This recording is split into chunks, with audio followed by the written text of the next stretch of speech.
morning, good morning. Good morning. Thank you all so much for being here. And I know everybody actually knows me here, but obviously I'm Chris Matlock. I run the safety team here. I'm also a firearms instructor. And a little bit of background about me as far as who in the heck this guy is standing up here talking to you. I was raised in a family of law enforcement. And so I grew up with my dad being what they call a TCO instructor, which is for training for law enforcement. And so I spent my younger years going to the range with my dad and getting to do a lot of things that most youngsters don't. In fact, I joke all the time that if CPS knew some of the things that my dad let me do at 8, 9 years old, and had an AR clearing rooms, and they'd probably been like, holy cow. So, but that was kind of my upbringing, so it was something I was in and around all the time. Later in life, obviously, I joined the United States Navy and went in there. I actually went in to become what they call an RP, Religious Program Specialist. My goal was to become a chaplain. And of course, unfortunately, when you join the military, what they tell you at the recruiter's office and what actually happens is not always the same thing. And so once I got in, you're required to be approved by a chaplain to do that job. I sat down and had a conversation with the head chaplain there at Great Lakes outside of Chicago. He happened to be LDS, Mormon. And we began to have a discussion, and it became clear, obviously, there were some differences between what I believed as a Christian and what he believed as a Mormon. And ultimately, he said, you can't do this job. And of course, I'm 4 weeks into basic training, and I said, holy cow, what am I supposed to do? And so sat down with some folks and began to have a conversation. And I said, listen, I went to school to work in ministry. And was born in and raised around law enforcement. It's kind of the only two things I know. And so the lady's like, oh, wonderful. We're giving $6,000 sign-on bonus for Master in Arms, which is the Navy's version of military police. So that kind of started that path down that road. Went to the Naval Training Center actually at Lackland Air Force Base in San Antonio. And because of my background with small arms, I was asked to stay there and help train with an organization that was a contract group that trained with the military called Blackwater. Many of you probably heard about them in the news. They do a lot of contract stuff overseas. Most people know them for some not great stuff. But it was a great organization overall, great training. And so I was then sent to Meridian, Mississippi, where I got the opportunity to run the range there. And so I got quite a bit of time as I served in the military and doing training. Once I got out, obviously wanted to continue that, so I did the very kind of normal and common path to becoming an instructor. I became an NRA instructor. I got certified with them, which then allowed me to get certified with the state as a state instructor as well. So we are starting this morning with basic pistol, which is going to go in and around all the fundamentals that comes with a firearm, handling them safe, how to handle them properly, and all the things in between. Gives you basically an introduction. Certainly doesn't make you a firearms expert, but it's definitely going to give you the basic information you need to handle a pistol safely, and that's the goal. If we get out of here and have an understanding of what it means to handle these things in a safe fashion, and the proper procedure for allowing this tool, which is what it is, to do what we want it to do, which is to put rounds down range. I want to shoot out the X, and I want to have that ability to do so. And so that's our goal. Now, enough about me. If we can quickly, if you will just, one at a time, if you can introduce yourself, let us know just a little bit about yourself, and why are you here? Miss Anna? So I am Anna. I have been married almost 20 years. This year it'll be 20. I have 3 children, 16, 13, and 8. And then I've been coming to Mid-Cities a little over 5 years. And I've been wanting to do this for a very long time, so just ready to get it going. There you are. And you wanted to do this for a long time, which a lot of people are in that boat. Is it more for self-defense purposes or Yes. just Yeah, general knowledge? a little bit of both. A little bit of both? Great. I'm Sabrina, and I've been wanting to take this class for a while too. I don't know if I necessarily want to carry, but I want the option to maybe, So maybe. yeah, just for protection and or, you know, if I need it, then I've got the license to do it. But Great. if I don't, then I don't. Naomi? Okay, my name is Noemi Sines. I have 3 boys. I'm married to Benito Sines. I'm sorry. But the reason I'm doing it is I don't like them, to be honest. I don't, but I want to know the safety and the procedures and all that, which is just in case if ever I need to use it, I know how to handle it. Excellent. Wonderful. My name is Luz, or Lucy. I've been married for 30 years, been with my husband for 34 years, since 8th grade. Wow. And we've That's got awesome. 3 children, they're all married. I'm a nurse, I've been a nurse for 18 years, an RN, and I'm on the safety team, on the medical team. I have stage 4 cancer, so sometimes I'm here, sometimes I'm not. And I've been wanting to do the class too, just for protection and just to know, you know, like law-wise, what I can do and what I should, you know, I can't do. Great. Wonderful. Chris?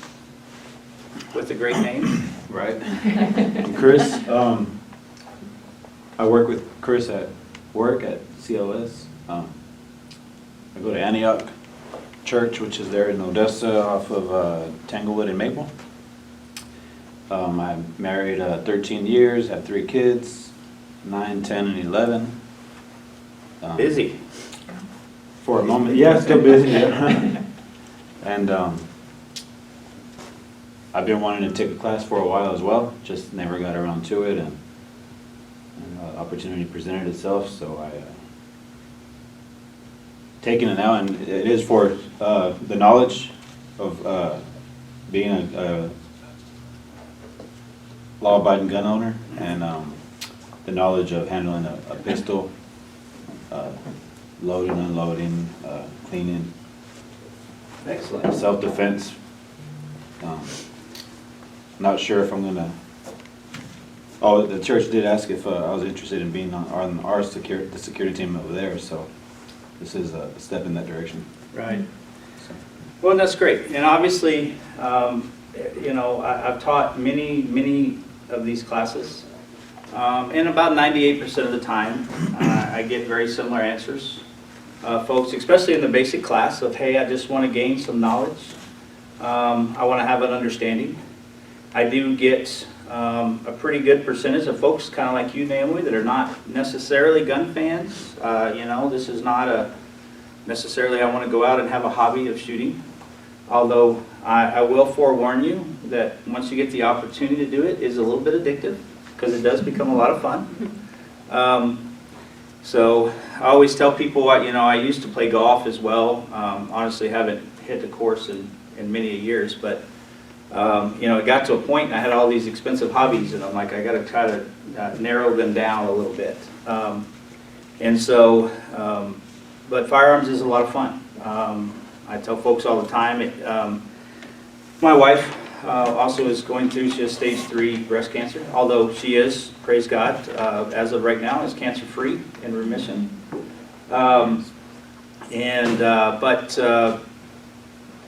Shooting and firearms has become something that's great and enjoyable for both of us.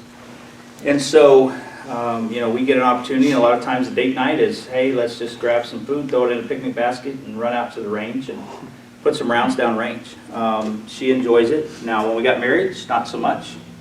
You know, it was loud and annoying and, you know, cost too much. And so, but as she's gotten into it now, she's like, every time she goes to Academy, oh, do I need to buy more ammo? I'm sure, absolutely. You know, while you're there, you can go to that gun counter, I'll tell you what to buy and just go right ahead, you know. So that's kind of fun. when we both get into it. So, but that's our goal here today, is that we're going to learn some stuff about it, and then we're going to, once we get complete with this, we will go through the LTC portion, which will all pertain to the laws of what's legal, not legal, and etc. So, responsibility of gun owners. We enjoy the right as Americans to have the freedom where many other countries do not. But if you decide to be a gun owner, with it comes certain responsibilities. Okay, we have rights that most all other countries do not. Talk to anyone that comes from somewhere else. Mexico, Germany, pretty much anywhere in Europe. The Second Amendment doesn't exist. There's no such thing. Australia, New Zealand. New Zealand just passed new laws in the past several years. They started doing gun confiscations that, hey, you're not allowed to own these firearms anymore, and so bring them in, we will pay you what we feel like is fair because you can no longer own them. That is very normal in that country. So no matter what issues we may have with our country, there's a great thing called the Constitution that we have that most do not. But if we decide as individuals that we want to own and use a firearm, there's responsibilities that go with it. So we have to learn how to store, operate, and maintain our firearms safely to ensure that unauthorized or untrained people don't get a hold of it. Now we will talk about the laws in regards to this in a little while. But that is, if I allow someone to get a firearm that I own and they use that against someone else, I very well can be held responsible, especially when those individuals are minors. And so it's very important that we understand how to store these properly, how to keep them in a safe fashion. Learn and obey all applicable laws that pertain to the purchase, possession of a firearm. It is our responsibility to know what the law says. Just like when you get stopped for speeding, and he says, well, ma'am, you were going 70 in a 55. Oh, I didn't know it was 55 here. And he's like, oh, okay, then I won't write you a ticket. If you didn't know, it doesn't work that way. And so we have to understand what the laws say. It is our responsibility. Understanding that guns are neither safe nor unsafe on their own. It's all based on us. Guns on themselves, I promise you, I can take my firearm off of my hip and set it on this table and let it sit there the entire time that we are here. I promise you, it will not grow legs and stand up and start shooting rounds. It will not just magically combust and explode. None of those things will happen. Now, there are certain firearms that we should say are safer than others, but we'll discuss that in a little bit. So, lesson 1, pistol knowledge and safe gun handling. We want to identify the principal parts of a pistol and types of pistol actions, demonstrate how they function, state, explain, and apply rules for safe gun handling, demonstrate how to handle a pistol in a safe fashion. Okay? So, why do we own guns, and why is my phone barking over there?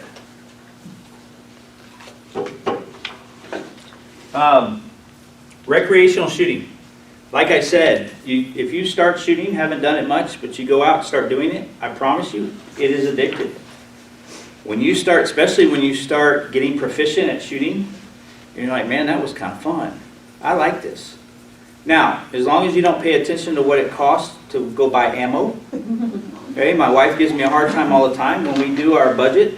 You know, you have a budget, we got your mortgage and, you know, our electricity bill and our grocery bill, but for us, we have an ammo bill.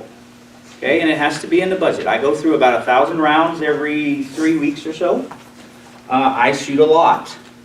I'm an instructor. I feel like it is very important for me as an instructor to keep my proficiency level very high, as well as I do a lot of competition and things, and so, and honestly, I'm just a little bit addicted. Okay, might be something that I need to take free indeed again and get free from, you know, some deliverance from my addiction to shooting, but it is a lot of fun. Competitive shooting, especially when you really get into it, when you go out there, we all have a bit of a competitive spirit. And so the ability to go out with a bunch of folks and compete one against another can be a lot of fun. I do a lot of what they call IDPA matches, International Defensive Pistol Association, which puts you in everyday type of situations, in a car, in a chair, in a church pew, and says, here's the targets, we're going to shoot that, but I got 10 people going right behind me, and we're all going to compete one another on how fast we can do that. So it's a great way to make us better. Hunting, this actually, believe it or not, is my children. So this is something that we did growing up. As my kids were growing up, it wasn't something that Dad went and did by himself. It was a family event. Now, this is a little old. My son is now 23, and that is my daughter, and she's now 20. So it's been a minute. My son still enjoys going. My daughter got to about 15, and boys became a lot more important than going hunting with Dad. So, but it's been a great experience, and I can say I have some of the greatest memories of, we would always, every year, I would do just me and my son would go, me and my daughter would go, and those are experiences that I'll have in the rest of my life. The vast majority of folks, why do I have a firearm? It's to protect myself and my family. And so that's the vast difference in understanding. For many of you, it may be, hey, my husband has firearms, but I want to understand how to use that if and when I need to. You have to make a determination, and after we go through the entirety of training today, you will have the information to say and decide, hey, do I want to carry a firearm? And so that's a personal deal. And then you have folks that are collectors. I maybe fall into that category. I don't necessarily, this is a big glass case. I'm not the guy that's a collector because I can say that I have them. I have the firearms that I have are for use. And so I just have various firearms for various different things, depending on how I'm carrying, what I'm doing, etc. So most people would look at something like, oh, you have that many guns, then you must be a gun nut. Not really. But for the average person having that type of collection, especially, you got some Uzis and, AKs over there and stuff, those are things that most folks wouldn't have. Execute our constitutional right. Okay, we get it all the time. People, well, why do you carry a gun? Because I can. Now, I will tell you later in the day when we start talking about the law that if you do have a firearm, whether it's on your person or in your vehicle, and you get stopped, telling the officer, oh, okay, well, why do you have a firearm? Because I can. That's normally not the best response. It's not going to go over that well. It is a true statement, absolutely. I have the right to do so, and so I do. I will say that although I am probably one of the biggest proponents of or advocates of the Second Amendment, I do not hold the opinion that every person should carry a firearm. Because it's a personal opinion for you. I do think that all able-bodied, sober-minded folks should highly consider carrying a firearm because of the world that we live in today. There's too many chances times that you would need that. And so those people that have the ability and are moral, prudent, sober-sounded people should highly consider carrying a firearm. All right, so let's move into some practical things with firearms. Common pistol action types. So when we talk about revolvers, which a lot of times, especially my lady students, may decide that, a revolver is a good option. A great gun to put in a holster, stick in my purse. It's there. I don't have a lot of moving parts, and so it works very basic, and I don't have to worry about all that stuff. So we have double action revolvers, we have single action revolvers, and then semi-automatic pistols. Now, everybody here can explain exactly what that means, right? No. Know what double action, single action revolvers and all this? Okay. No, and that's why you're here. So, let me show you. Now, anytime these are actual firearms, okay? And we are going to, I'm going to use them for demonstration purposes. Anytime I do that, we are going to make note, and I need your help. Chris, can you come up here for me?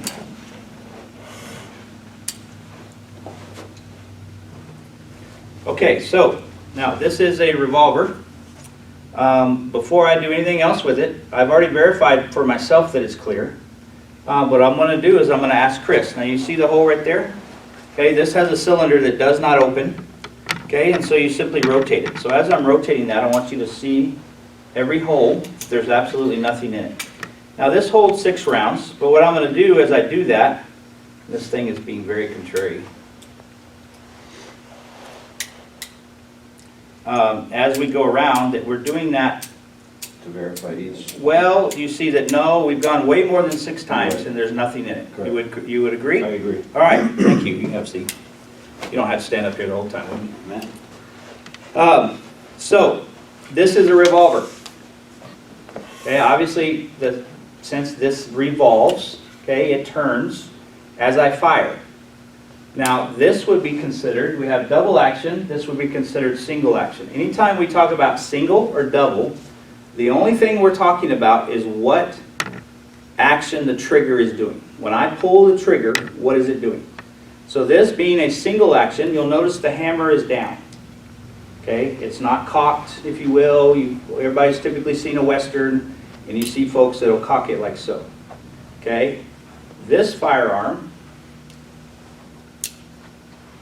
as I go to use it, the hammer down, when I pull the trigger, it does absolutely nothing. Okay? No action, no nothing at all, because this is single, meaning the only thing that with this particular firearm, the only thing that trigger does is drop the hammer, which means that to make this firearm function, I first have to physically cock it. Okay, make sense?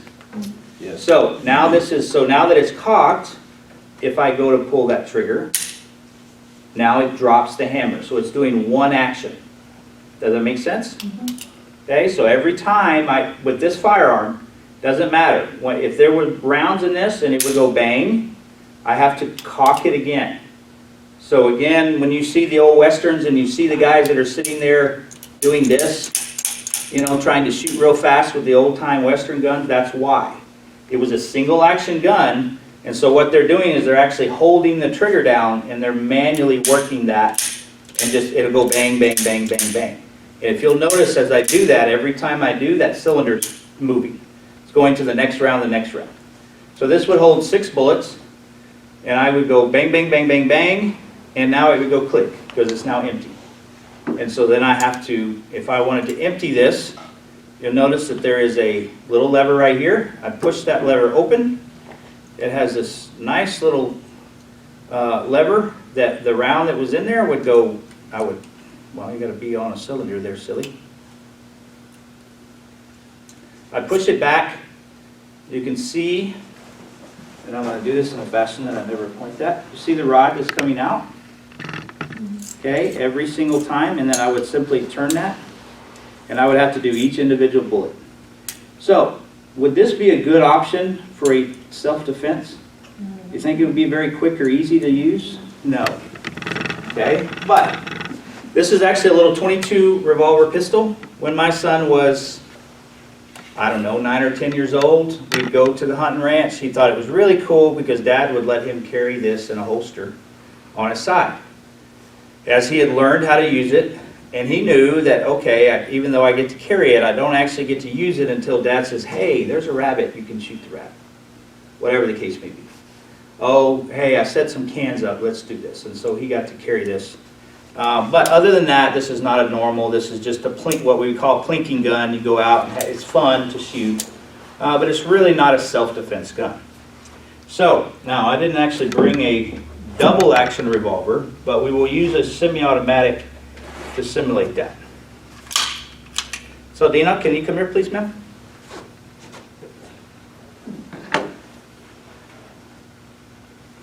Don't worry, I'm not going to ask you to do anything else other than look with your eyeballs. Okay.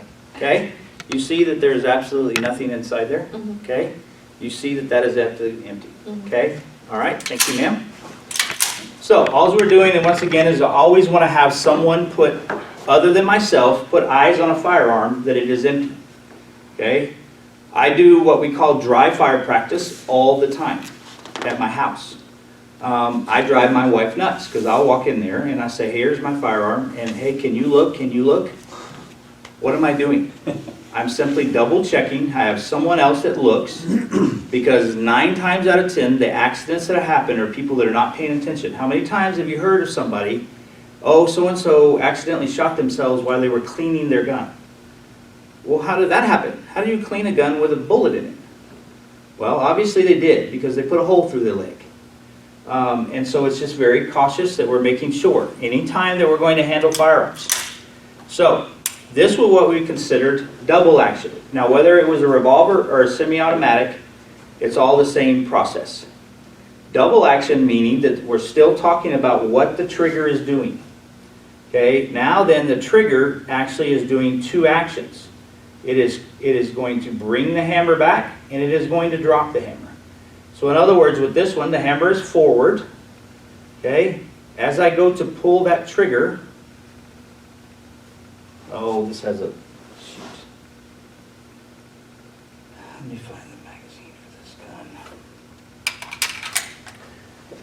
I'll explain that in a minute. But as I go to pull the trigger, you notice the hammer is coming back, and then it drops. Okay, so I have this long trigger pull, cocking, cocking, cocking, cocking, bang. Cocking, cocking, cocking, cocking, bang. Okay, so it is bringing it back, and it is dropping it. Y'all understand the difference between single and double? Okay, that's what it's doing. It's all, the only difference is I can, with this gun right here, this is a mechanical safety, but if this safety is off, I can pull this trigger and it will fire. Now, if it was a revolver, it would be that long trigger pull every single time. So my cylinder is turning, I'm squeezing the trigger, and it is now dropping. Okay? If it is semi-automatic, semi-automatic means that it is partially doing the work for me. Every time, if I have rounds, when I go to pull that trigger the first time, it's going to go bang.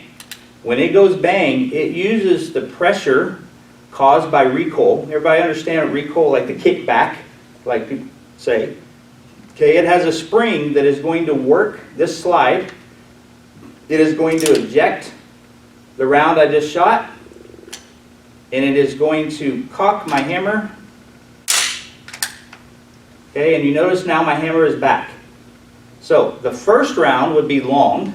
Now this gun transfers to a single action. So now I don't have that long trigger. I simply go to pull, and it goes click. Okay? Now, and each time I fire, it's going to do that again. Now, the difference with the particular firearm I have in my hand, this has an additional safety in it. You'll notice when I went to do that first time, it didn't do anything. Right now, my hammer is back, this safety is off, or is on, excuse me, it's ready to go. Gun won't do anything. This particular firearm is made with a safety. If you remove the magazine, it will not function. This gun was specifically made for California Highway Patrol, and they made it so that if I have the firearm in there, and I get into a tussle with somebody and they're going for my firearm, I can simply hit my magazine release.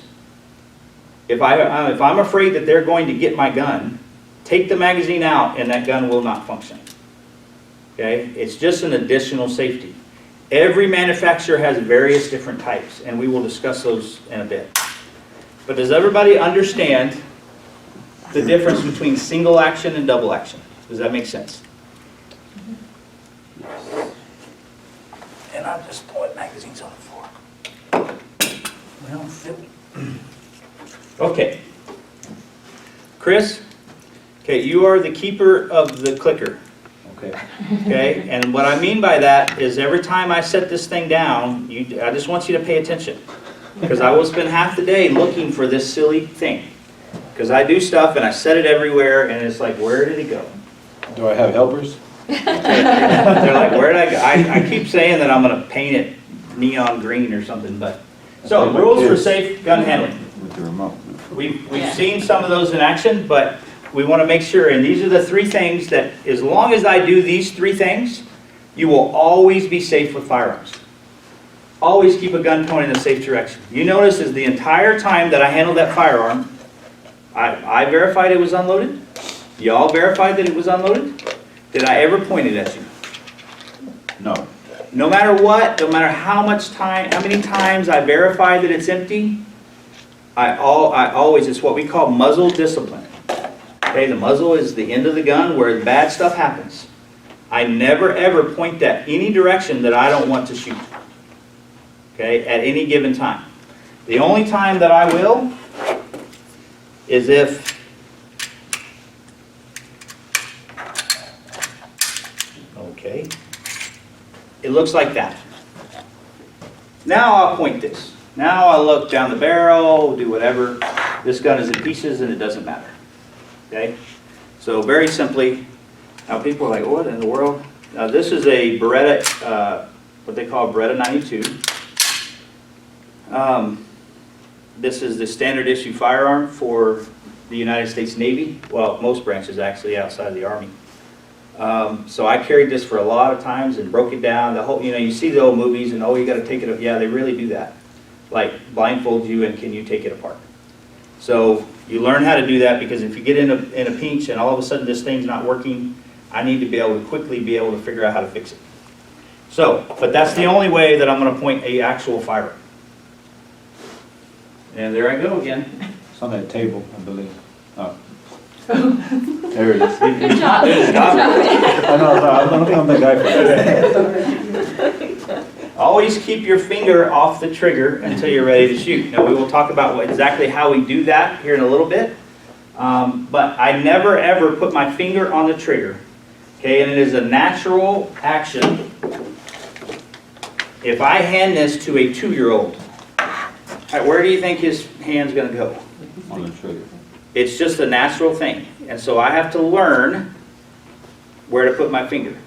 And until the point that on a range, like I say fire, shoot, some variation thereof of what that command means, or I'm at the range and I decide I'm ready to shoot, or I'm in a self-defense situation and I've determined that I need to shoot someone. Now, if I've got somebody beating on my door at 2 o'clock in the morning, don't have a clue who they are, and I end up getting a firearm for protection, but do you think I sit there and point my gun at them with my finger on the trigger? I don't know. It could be my neighbor trying to tell me that the house is on fire. Okay? No. And bad stuff has happened. People come, it happened right here in Midland, Texas. Alarm goes off, so police department shows up. Guy just hears somebody at his door. He doesn't know what's going on. And this goober decides he's going to go get his gun and just, well, somebody's there, so I'm going to shoot at them. And he ended up shooting and killing a police officer. Okay, we have to pay attention to what's going on, but I digress. So, always keep your finger off the trigger. Always treat firearms as if they're loaded. Again, even though I verify it, multiple people verified this gun is unloaded, doesn't mean I'm all of a sudden going to start winging it around. Here in a little bit, when we get to the law portion, when it comes to the use of deadly force, we're going to watch a portion of a video. It was at White Settlement. There was some really bad stuff that happened there. Thankfully, nobody else was injured. Thankfully, the result, was, good. But there could have been some really bad stuff happen that did not happen by the bad guy. So we have to always treat our firearms as if they're loaded. Okay. Again, some of these, and you'll notice I've taught this a lot. I have a tendency to get ahead of myself. So I just went through and explained what single action, double action is, and here's the slide for those things, just in case you were unfamiliar with what I just said. But again, that trigger performs a single action, only drops the hammer, that's all it does.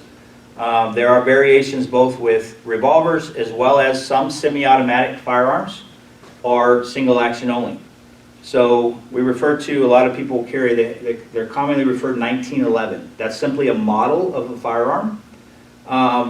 Some people are fans of them. I'm not one of them.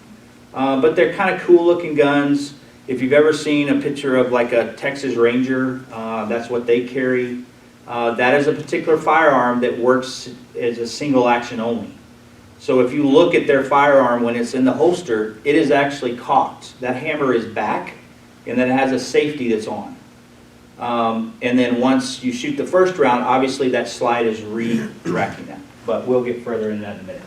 Double action, again, is doing 2 tasks. So again, whether it's a revolver or a semi-automatic, it is simply working that. It will both cock that hammer as well as drop that hammer to hit it. Main parts of a revolver: barrel, cylinder. The action is simply those moving parts. So that hammer that is coming back and is dropping is hitting that fire pin. We'll talk about how that works here in a minute. Most of the time, and I'm not a big revolver guy, so honestly, I don't carry them hardly ever.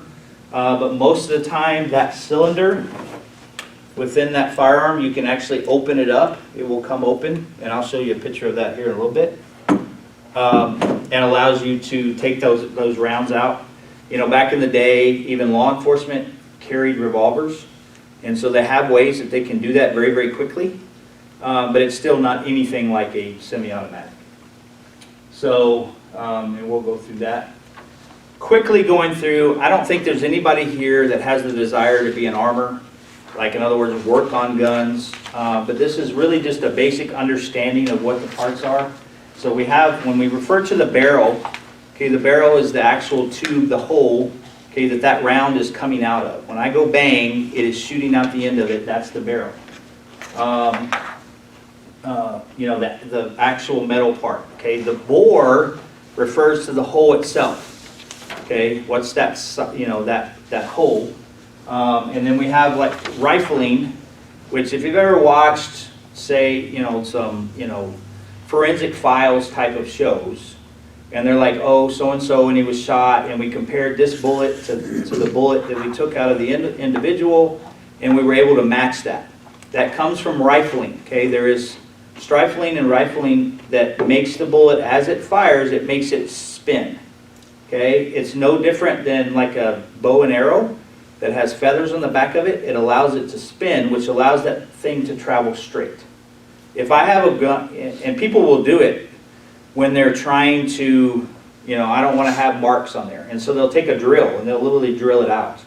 And then that bullet will simply fly straight out of there, but it doesn't necessarily leave those marks. But it's very inaccurate because when it flies straight, it may drop, it may go sideways, it just does all kinds of things.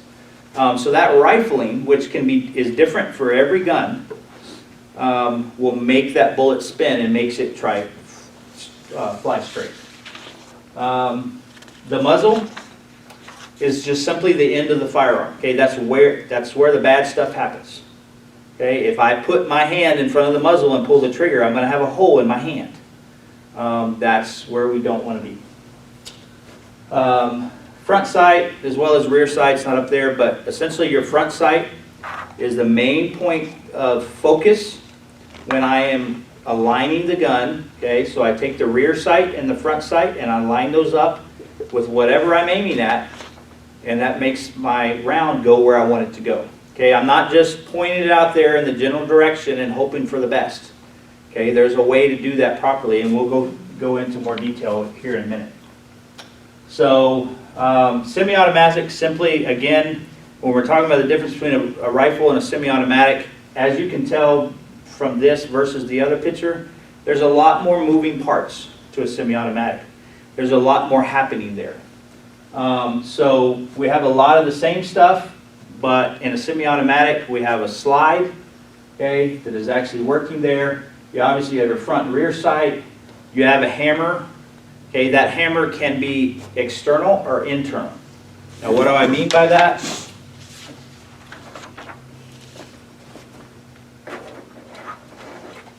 Come here again, Chris. Only because those ladies look so comfortable, I'm not going to make them get up. I don't mind making you get up. Let me see that it's empty. Sorry. All right. Nothing in it? Okay, see that the magazine well is empty? Empty, empty. Thank you, sir. All right. This is a very, very popular, very common firearm for people to carry. It's a Glock 19. That's the model, okay? Glock 19. It is a 9mm caliber. You will notice, where's the hammer? In versus the firearm that we just had a minute ago has a physical hammer. Okay, I can't, there's no way, how can I cock it? Oh, I can't cock it. No, you can't, you're right. So I simply, when I go to load this firearm, I put the magazine in it, I rack that there, this is ready to go. It has no external. It's very, very common for a lot of standard self-defense firearms. I don't have a physical hammer at all. Everything is working internally. Okay, and so if I loaded this gun, it would be ready to go right now. I don't ever, and you don't have the ability to, per se, cock that hammer. Okay, every round on this firearm is going to be what we call that single action. Okay, I'm never going to have a long trigger pull. When I go to do this, my trigger, that's it. Every time. Now, and so, you know, I can do that, and every time. No hammer. So you have to cock it every time you want to shoot? These people.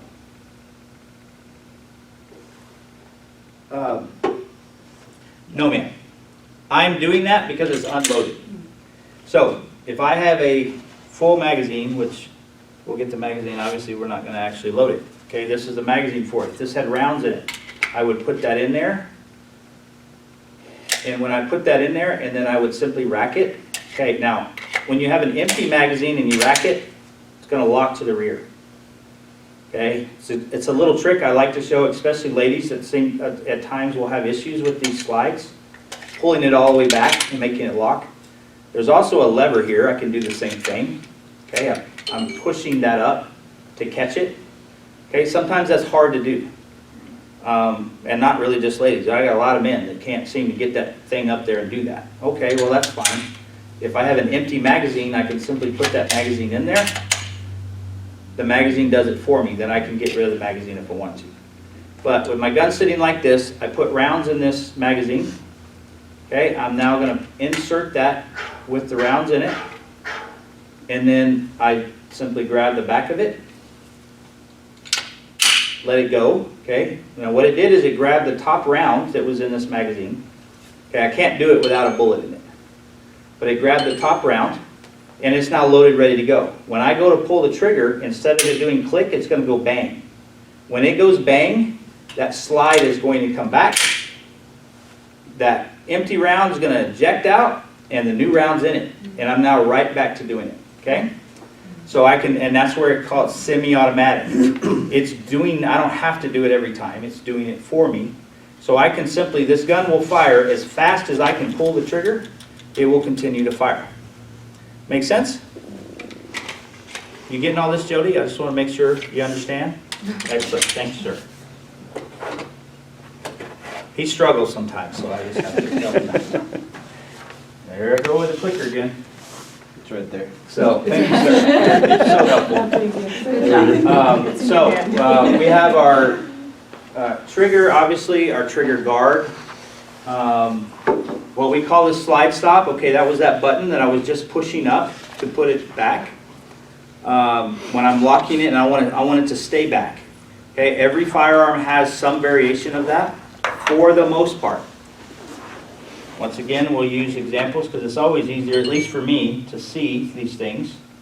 Oh, and I didn't bring it, did I? Oh, yes, I did. Come here.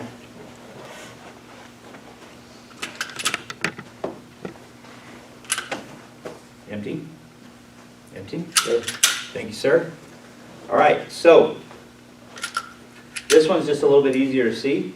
When I want that slide to lock to the rear, you see it, this little lever that's right here. I'm simply going to push that up.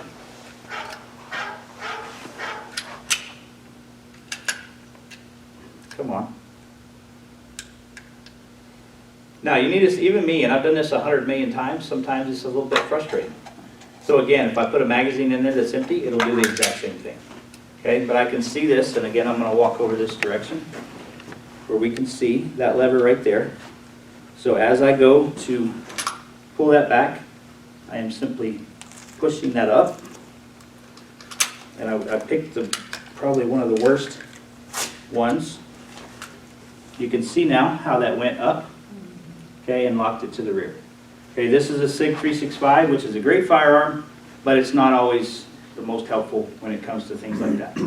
The magazines, everything on it's a little more difficult to work. Why would you want to do that? Okay, anytime I want to know that a gun is safe, okay, I want to make sure. So as we go, anybody that is going to the range today, when we go out there, anytime we set our firearm down, we're going to set it down looking just like that. So I either need to use that lever that I just showed you, or I need to use an empty magazine and I need to lock that slide to the rear. Because that allows me to simply look and see that's an empty gun. Also, in which we will talk about malfunctions in a minute, if I have a malfunction and I need to fix it, many times I will need to lock this slide to the rear. Okay? And I need to know how to do what I just did with my particular firearm, because I may have a loaded magazine. If I have a loaded magazine, it's not going to lock to the rear without me pushing that lever up. Okay? Because all it's going to try to do is load another round. Well, say I have a round that I fired, but for whatever reason it didn't eject it. Okay? Say you get some steel, brass, different things. There's ammunition that doesn't work as well. And maybe it swelled up, and when it tried to eject it, it just did not do it. And now it still has a round in it, and it's trying to load another one. It's now going to be, it's nothing. It's a hammer. Hopefully something bad's not happening, because if so, I can just hit you over the head with it. It's about the only thing it's good for. I need to be able to fix that. To do so, I need to lock that slide to the rear as it's sitting right now, and I need to take my magazine out, get rid of whatever's going on, and then reload that gun. So that's why we want to do it. But for most part, it's a safety thing of I want to be able to do that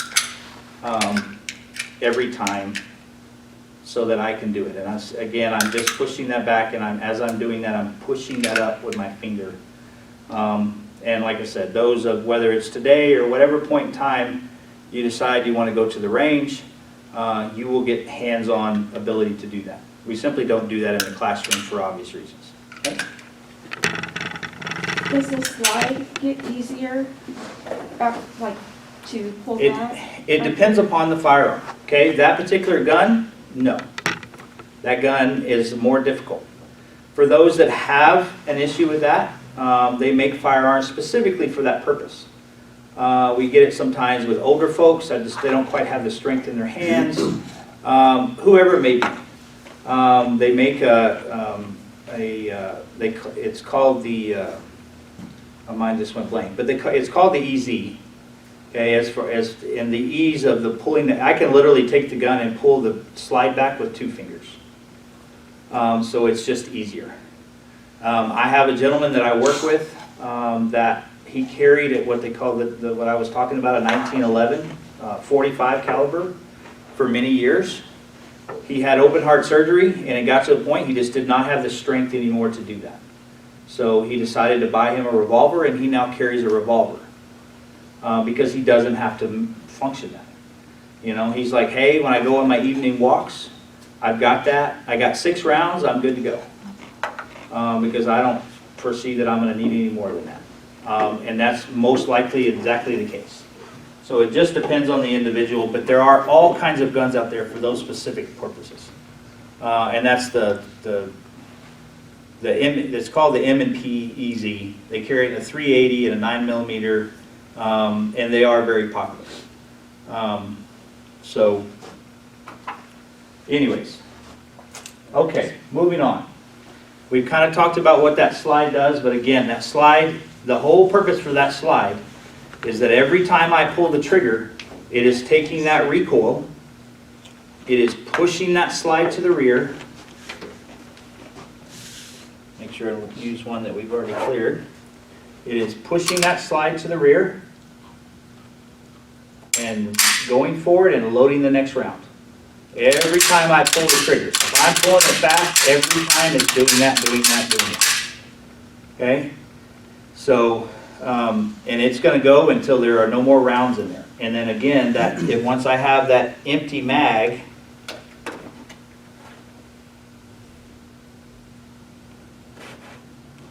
if I can figure out which mags are which, it's gonna lock, okay?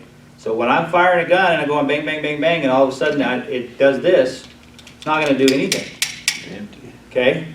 This is a type of malfunction. Will this gun work if it has no bullets in it? Sure won't. No different, your phone won't work if it ain't got no power. Okay, if this does not have rounds in it, this is a malfunction. So if I'm going bang, bang, bang, and all of a sudden it's like this, I need to fix it. So that means I need to, you know, okay, I get rid of that one, and I need to put a new one in it. Now that won't go in there, it's the wrong gun, but that's the point.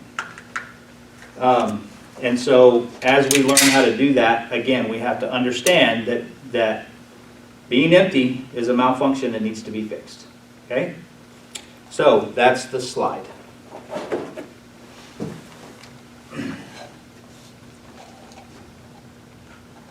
Again, I got ahead of myself, but that's the thing that it's doing. Again, it's ejecting that round, putting the next round in the chamber every single time. We will talk about grip in a while. That's the one thing you definitely with a semi-automatic need to pay attention to. If I grip the firearm improperly, it can, as we like to say, bite you. Okay, I had it, and I hate to give the example sometimes because people get scared. Really and truly, as long as you grip it properly, it can never ever happen.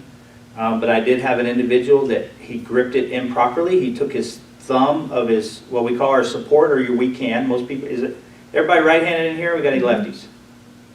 Right? Right. Yeah, okay. Well, so your left hand, and instead of putting it on the proper, he took it and wrapped it around the top. So obviously you can think that slide's coming back, and so that slide went right over the top of his thumb. So, and I look over, and it didn't really hurt, but I look over there and he has blood running down his hand. I'm like, oh, we got to stop. This is not good. We got to, you know, doctor your finger. And, you know, it's just a little, you know, maybe a little bit more than a paper cut. But it's like, ugh. And then it was like every time he was very anxious because obviously he didn't want to do that again. So it's very important we just pay attention to what our grip is, and we will talk about that here in just a little bit. Safeties. Safeties. Some guns have them, some do not. So again, we will use firearms that we've already checked. This right here is a mechanical safety. It is a physical item that I put on the firearm that is safe. Okay, I don't see red. That's fire. Okay, as long as that's down, this gun will not function. Okay, doesn't matter what I do, it's not going to function. I put that up, it now goes click every time. Okay, put it down. Doesn't do anything. Okay, different guns have different types of safeties. Okay, some will have, this is what we call an external safety. Okay, others have internal safeties that's all they have. So we will move back to the Glock that I showed before. You'll notice no safety.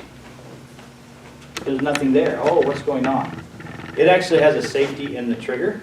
You see the little extra lever right here? Okay. In other words, this gun cannot, until I physically get on and push that little thing down, it will not allow it to function. Okay? So, but that's it in this gun. Other than that, as long as you, whether it's your finger, it's your keys in your purse, anything that gets in here and pulls this to the back, okay? That's why it's very important that if I'm going to carry a firearm in a purse, that it's in a holster. Something protecting, okay, that trigger. So that I can't, when I go to pull it out and my keys and, you know, I don't know, y'all keep like the entire house in your purse. And so you put it in there, and the next thing you know, something gets in there and do it. And it's happened. I don't know, we had a gentleman that we knew who was a rancher in Oklahoma, and he was out milling around, and he seen a coyote going across the pasture, and he jumped out of his truck and went to grab, he was on the passenger side, he went to grab the rifle that was behind the seat of his pickup, and it got caught on the inside part of the seat belt, which grabbed the trigger, and because he's pulling the gun with the barrel towards himself, and it went off and shot himself in the stomach. Didn't have the safety on, had one loaded in the chamber in that position, and didn't have any kind of case that would protect that. Okay, there's a reason for that wonderful thing we call a trigger guard. okay? That's to help anything from getting up in there. Now, it's still possible that something can get in there. I didn't bring my wonderful Uncle Mike's holster. They're wonderful pieces of equipment. You can go to Academy and buy them for $19.95. You put your firearm in them. They have typically like a either Velcro or snap strap that goes on the back of it. Unfortunately, bad stuff happens. You have that trigger. This has this loose strap that obviously when you take the gun out, that strap's just dangling. Okay, it's made out of nylon. Doesn't have any strength to it. We had a guy that's an instructor in New Mexico, and he threw one of those holsters on just because it was convenient. Went to put the gun back in the holster, and that little strap got stuck in that trigger guard. Okay, got stuck right there. And it won't quite go, and so he tries to force it. And when he forces it, gun goes bang. Okay, and so went into the outside of his leg and came out the other side of his knee. So we have to pay close attention to what we're doing, and it's one of the reasons that I do not recommend you ever use an Uncle Mike's holster. Okay, and we will talk about that further in a minute. So grip panels, that's simply the grips on the side of the firearm. And so these panels on the side, some guns have it, those are interchangeable. So if it doesn't quite fit my hand, I can change it, etc. Some of them are not, so it just depends on what firearm you have. That back strap, that's M&P EZ that I was speaking of earlier. They have a particular safety in it. So this is the back strip here, the strap that goes on the back. That particular MP, it has a additional safety. It's a lever that sticks out that gun will only function when I am properly gripping that gun. Okay, when I properly have my hand there and I'm pushing that down. The problem with that is that anybody that typically that have the EZ, that can be difficult to hold. If you don't have exactly the perfect grip, you're not pushing it far enough, and now your gun won't function. That's why I'm not a big fan of it. If I can find a gun that I can manipulate well, I need to use that, versus having this additional deal that if I'm not gripping that right, it's not quite pushed down, then I'm just doing nothing. It's sitting here and it won't function, won't function, won't function. Make sense?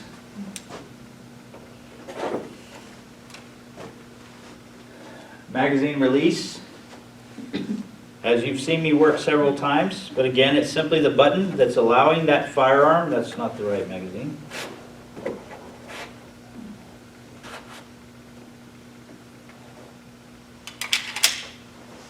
Okay, once again, on this particular one, it's on this side, which is very common. Sometimes they have it on both sides. I put that magazine in there. I simply push that magazine falls out. Okay, it's just a button. Okay, I'm a lefty, so I have like the firearm that I have on my side right now. SIG allows you to reverse that so that I'm able to, because normally as a right-handed shooter, I'm going to use my thumb to manipulate that. Okay, so I can't do that, I'm a lefty, and so I have to use my middle finger to come back and push that. Okay, and so you see what it's doing to my trigger finger. It's putting it out of where I need it to be. But I've shot that way most of my life. And it's not until recently that I began to start getting firearms that allowed me, either it had it what we consider ambidextrous, you can do it on either side, or it has the ability where I put it on the other side. Okay? But that's the magazine release.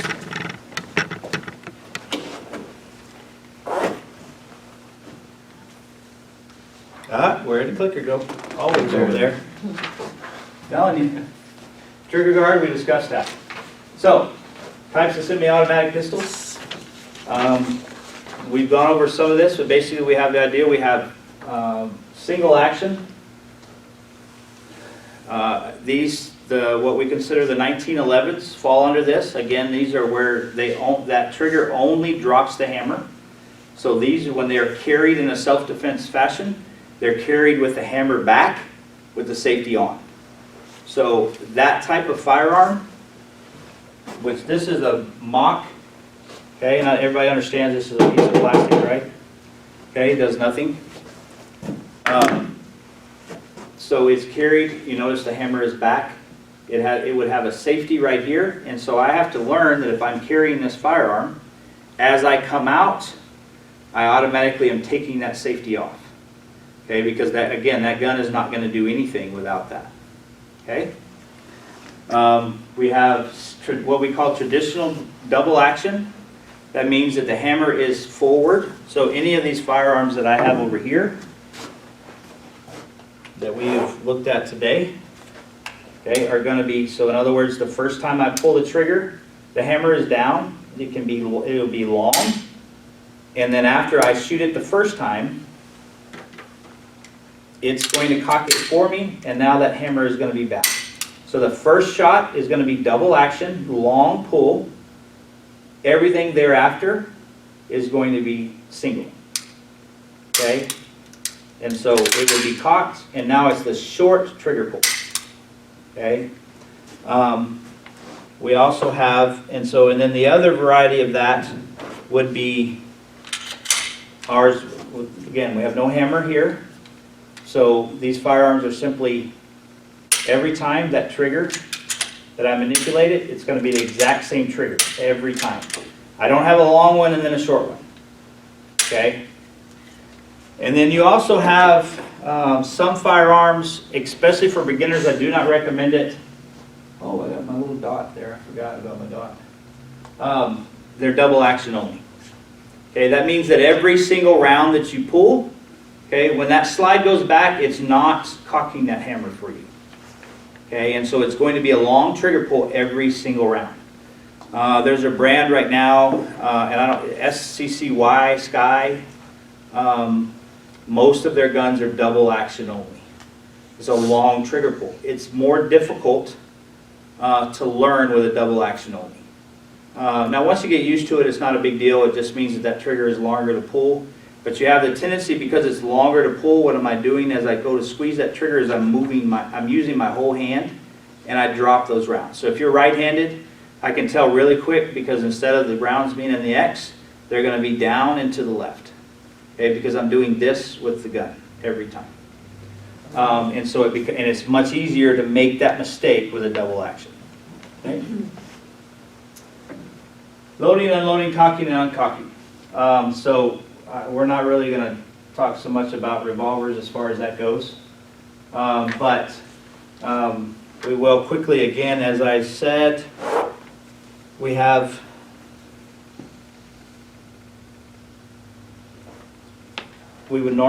take and put rounds in our magazine.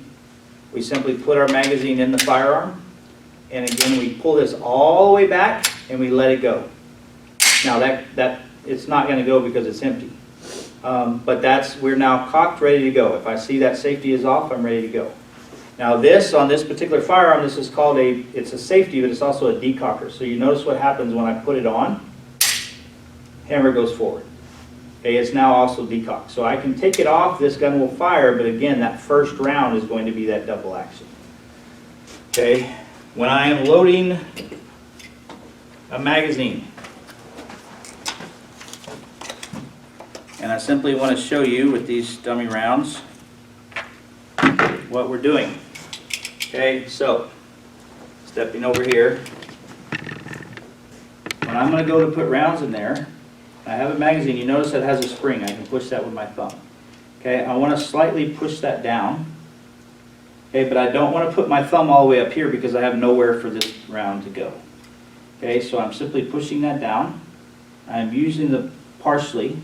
I'm then using the round itself to push it further, and I'm just sliding it in. You notice it has two little lips on either side. Okay, those two little lips there will hold that round in there. If I try to put it above those, it'll just fall out. Okay, so once I have a single round, I now use my thumb. Okay, and I can do this either handed, just depends on what's easier for you. I have this and I push it down a little bit further, and I'm now using this to simply slide the next one in. Okay, all I'm doing with this thumb is getting myself a chance to get this started, because obviously I have a round bullet trying to push a round bullet, and so it wants to slide off. Okay, dependent upon the firearm. Okay, SIG is notorious. SIG is a brand.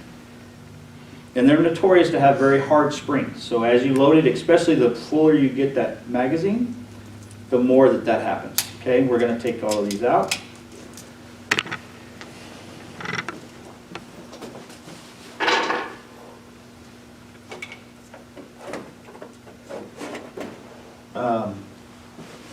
I want to show you a nice handy little tool that I meant to have out beforehand.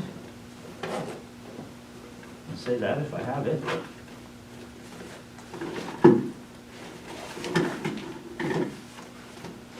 Well, I don't see it right there. I think Jody must have stole it, but they make all kinds of tools if that is difficult, what they call speed loaders. I use one because I load a lot of rounds. I use those speed loaders all the time. And then it's it doesn't, if I'm having a hard time, if that hurts my thumbs, I can do this. That's why I use it, because otherwise if you load 500-600 rounds in a day, it'll start wearing your thumbs down.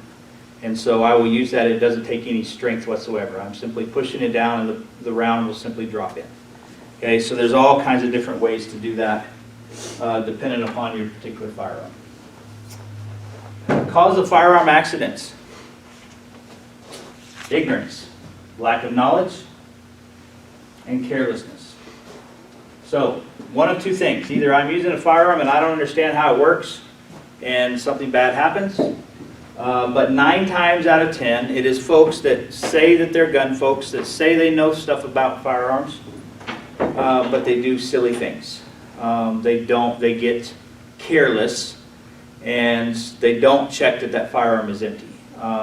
They start to get silly at the range and not make sure that they are doing the proper things, and that causes accidents. Once again, our rules for safe gun handling: always keep the gun pointed in a safe position. Knowledge and the fundamentals of pistol shooting. So we want to identify the different components of a pistol cartridge, explain the firing secrets of a cartridge, explain how to properly identify and store ammunition, state the major types of cartridge malfunctions and how to react to them, explain the fundamentals of pistol shooting. So, cartridges. When we say cartridges, we're talking about the bullet itself. Some of these here. So, we have the case, okay? Miller cylinder, a lot of times made out of brass. The particular one I have in my hand, this is actually a steel round. Okay, here, I'm going to set this down there. Y'all look at them, pass them around, whatever. That's what's going to hold the powder. And it contains all the other 3 components. So we have the primer, which is going to be right there on the bottom. Okay, that's what's making that thing, when I pull the trigger, it's hitting that primer and causing that reaction.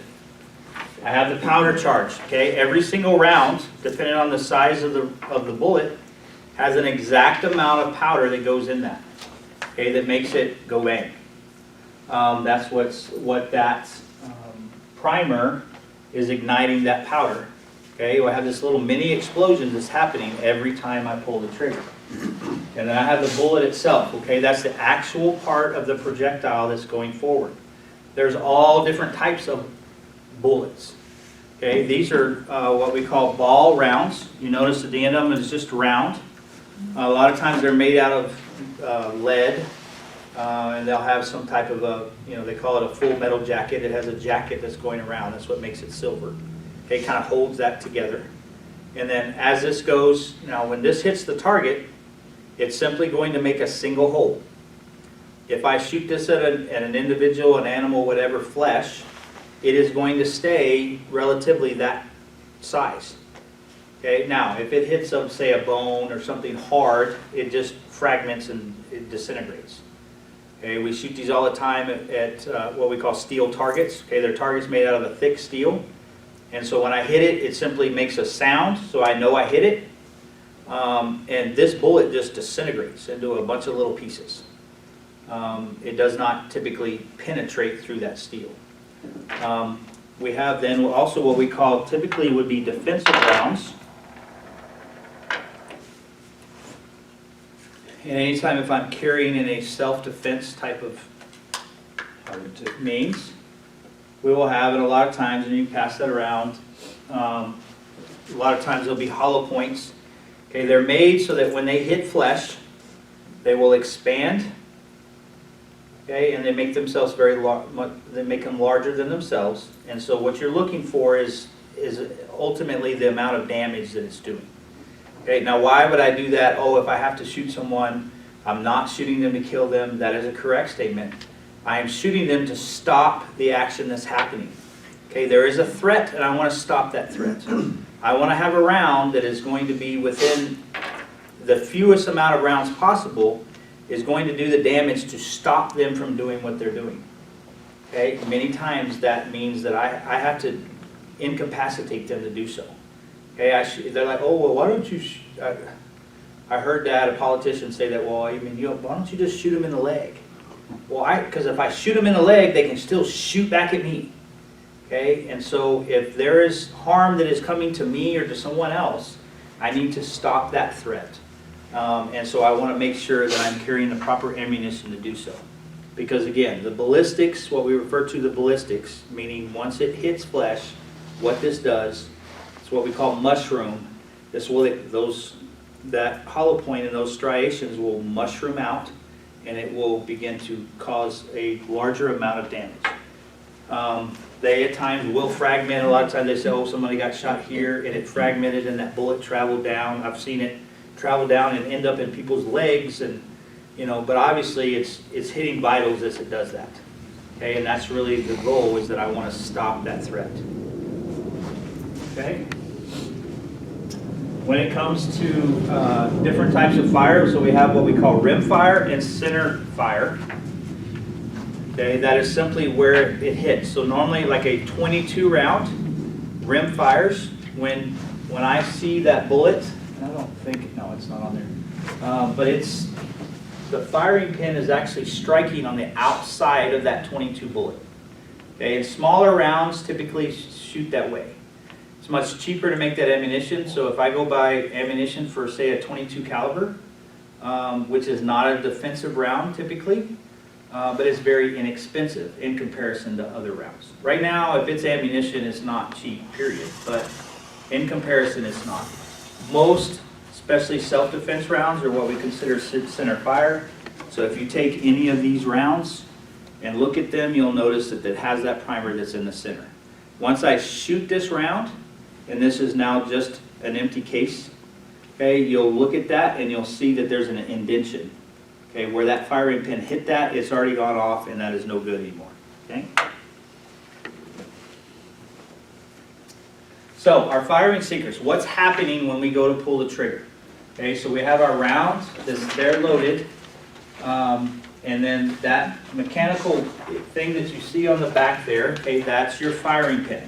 Okay, that's what's actually hitting that bullet. As I pull the trigger, it's hitting that firing pin. Okay, and it's igniting that powder that's inside that bullet.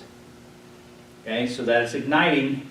As that ignites, it makes that little mini explosion, and that round is now traveling down the barrel. Okay, you can see the little striations, the rifling inside that, which is going to cause that bullet to begin to spin. Okay, and it's just those, as that powder burns, it creates that high pressure gas. It begins to push the bullet down the bore. And so it will continue to go, and then ultimately leaves the end of the barrel. Okay, headed in the direction of wherever we pointed it and told it to go. Okay, firearms these aren't like smart TVs or something.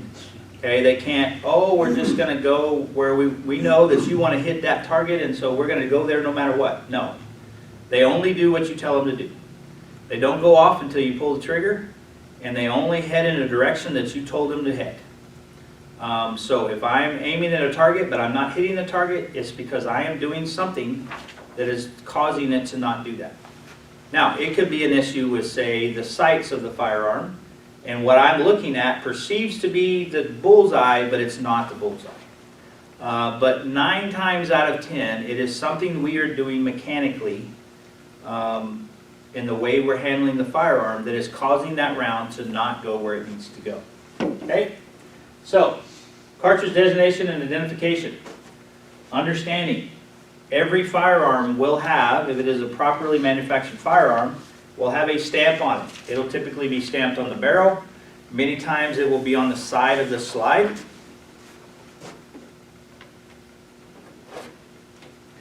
Okay. If you look here, you can see there's a stamp there. Okay, as a 9. Okay, and then in this particular firearm, it's going to tell me. This one also has the serial number there. But I can look on the gun. If I'm not sure and I pick up a firearm and I'm like, I don't know what caliber this is, there is always somewhere on that, typically on that gun, that will allow you to look and see. Same thing goes from your ammo. Okay, when I pick these up, now a lot of times I'm like, I wear glasses and I really have to work at it. But it does say 9mm on that round. It tells me what it is. I have seen, especially here recently, because you have so many people that have just done everything they could to try to make as many rounds as possible, that this, like, that stamp is either not there, or the way that it's stamped is not readable. And so if I'm not certain about what that round is, that becomes garbage. Okay, I'm not going to guess. Typically I can tell, but I can guarantee you I can put multiple calibers here. I can put a .380, a little bit smaller than this gun, a .40 cal, which is certainly larger. Okay, but if I had this a Ziploc bag filled with rounds, and it's got a bunch of 9mm and a few 40s in it, I promise you, you're good luck finding where those 40s are at. Okay, if I load the wrong magazine or wrong ammo into a firearm, it can cause that firearm to malfunction and or damage me, okay, depending upon what that is. A .40 caliber is larger. Okay, it typically will not load into the barrel, but a lot of times I can get it in the magazine, and then I'm trying to get it to work and it's not functioning right. What's going on? Okay, if I put a smaller round in a larger caliber, okay, so now I have a barrel, a hole, that bore that is going down, but I have a bullet that's not tight. Okay, it can bounce around, it can cause all kinds of problems. Okay, so it's very important that we pay attention. Okay, we always say, so we have it, it's on the round itself. We always want to keep rounds in the boxes they came in. Okay, so that we understand. None of this, I had a guy show up at the range one time and he had boxes of ammo, and I looked down, he's shooting a 9mm, the boxes say 45. And he said, oh, I just had a bunch of loose rounds and that's the box, I had some empty 45 boxes, so I just used those boxes. Wrong, wrong.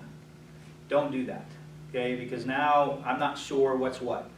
Now, can a common, normal person look at the difference between a 9mm and a 45? That's, a 45 is a much larger round, but it doesn't matter. It's too easy to get confused. If he tries to put those 9mm in a 45, typically it's just going to malfunction, but there is a chance that could be very dangerous. And so we want to make sure that we're always keeping rounds in the manufactured box they come in. Okay. We always note this, there's what they call plus P rounds. A lot of times these are rounds that are used in a competitive setting. They have special competitive guns that they're using for. Typically these have a higher percentage of powder in them. These are bullets that are made to go straighter, longer. So people that are shooting, say, a pistol at much longer distances. And so I want to pay attention that I'm not loading these in a gun that's maybe not made for them. Okay, because all guns are not. Now, normally this was never an issue until we started having ammo shortages. And all of a sudden, I went one day, I was in academy, I always go check because all the shelves were empty. And I walked by there and, oh, 9mm here, and there's a box of ammo. And I'm like, oh, wonderful. And they said I can get 2, and so I grabbed 2. And then all of a sudden I look down and I'm like, wait a minute. This box of 50 or $90 a piece. What the heck? I know it's expensive, but that's ridiculous. Well, the whole thing was they were plus P ammo. Okay, it's a different round. So some guns are used for it, some are not. And so I always want to pay attention, especially when we have shortages, because they're just going to put it on the shelf. I want somebody to buy it. Okay, and then all of a sudden I determine that I purchased ammo that necessarily will not work for my firearm. Even though it says 9mm, there's a difference there. So if I'm not sure that my firearm will shoot plus P, I need to make sure what I'm doing. Does your Okay. firearm state that somewhere? Always will. And the wonderful thing, we have this wonderful thing called Google. And if I'm not sure, I can take that firearm and look up, can I shoot plus P through my SIG 365? And you'll get the answer that you want. A lot of newer guns don't necessarily have an issue with it. It may cause issues like, you know, that gun needs to be cleaned more often, okay, because you're creating more soot, more powder, etc. And so it will shoot it, but it can, you know, lessen the life of that firearm, okay? Firearm is a tool, got mechanical parts, just like any other tool, okay? If I use it not quite correctly, then I can cause mechanical issues for that gun not to function properly. Okay, the last thing I want to do if I do carry a gun for self-protection is that, you know, particular chance that I need it and it doesn't function like I need it to. So, all these things I want to pay attention to. If I'm a beginner shooter and I'm doing this, I always want to get with someone. Okay, I have people call me all the time. Hey, I just bought me a SIG 320 and I want to shoot such and such ammo. No, don't do that. Okay, you know, or hey, I just learned that I can buy this box of 1,000 rounds, but it's steel. Okay, this is steel. It's instead of this one's made out of brass. See the casing? Itself is brass, it's gold. That's made out of steel. Steel has a tendency to want to expand. Okay, and so as I shoot it, the gun gets hot. Okay, all these little mini explosions that happen, that gun starts to warm up on the inside. Okay, and sometimes, so some firearms, after you shoot some rounds, these will start sticking. Okay, they don't want to eject. And so some guns have an issue, some don't. I have no problems whatsoever. Everybody's gets, if you don't already, you will by the time you leave here. Have my cell phone number, and hey, I've got a question. I always call somebody. If not, you know, if your husband's a gun guy or your wife is a gun person, whatever the case may be, I want to talk to someone who knows what they're doing before I just go buy random ammo to use in my gun. Okay, excuse me. If it doesn't have the plus sign, does it still? If it doesn't have a, typically they will always have the plus sign on them. But again, if I'm not paying attention, or if I just have a hard time seeing it, okay, but plus P ammo will typically always be labeled as such on the end of it. It'll also be on the box. So I can clear. And I guarantee you, when you go to pay for that ammo, you'll be like, holy cow. So there's Okay. ammo without the plus, and that's just like Regular ammo. And then there's some with Anything the like plus. these boxes, when I purchased them, okay, you know, there's nothing there. If this was plus P ammo, it would say on there plus P. And they're gonna advertise it, because there's a reason. Because this box right here, which, I mean, I bought this quite a while ago, this is steel rounds, was, you know, $25 a box. The ammunition that, you know, if it was plus P, it would be $60, $70 a box. Okay, it's a lot more expensive. And so anytime it's higher, I need to pay attention. Hey, is there something different going on? Okay, So the plus P is just like a bullet that's on steroids? It's pretty much. more. Like I said, powder? people shoot them. A lot of times you'll see it with competitive shooters. Again, they're shooting a pistol. I've got a friend of mine's daughter, which she actually used to help me a lot with her classes. She's only 16 years old, but she's a junior Olympic shooter. She shoots competitively, and so if I'm shooting something like that, she's shooting a pistol at anywhere from 25 to 50 yards, single-handed with one hand. It's long distances. I want to get ammunition that it's never going to vary. Okay, I know that when I shoot that, even at 50 yards, it's going where I tell it to go. I'm not making adjustments because once I get to 50 yards, that bullet's starting to drop now. Okay, because everything, you know, gravity works on anything no matter what. And so no matter how fast that bullet's going, at some point it's going to begin to drop. And a lot of rounds, honestly, when you get into it, actually as they leave the gun, they actually slightly go up, and then they level out, and then at some point they drop down. But that's just ballistics, and especially when you get into rifle shooting, that sort of thing. Okay? Should I keep my ammo in the eyelash box? In your eyelash box? No, maybe.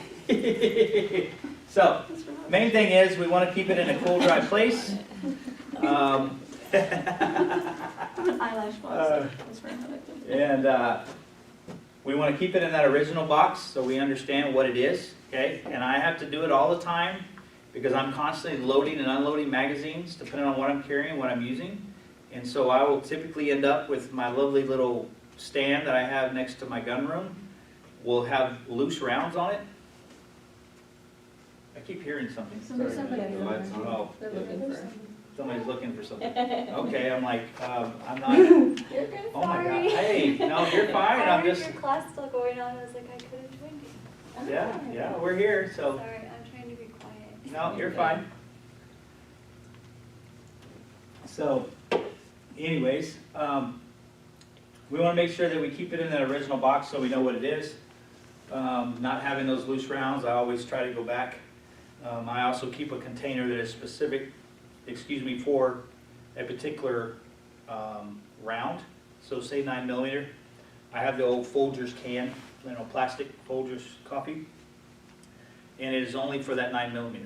And that's mainly because I do load, when we go to schools or competitions, I'm loading 400, 500, 600 rounds in a day. And so it's just, I dump them in there, and that way I can just grab them and load, because you're loading very quickly. And so, but it's always, I don't ever put anything but 9mm or but 223 in that particular container, depending on what I'm shooting. So there's no, I'm not going to grab a handful and happen to end up with a different caliber.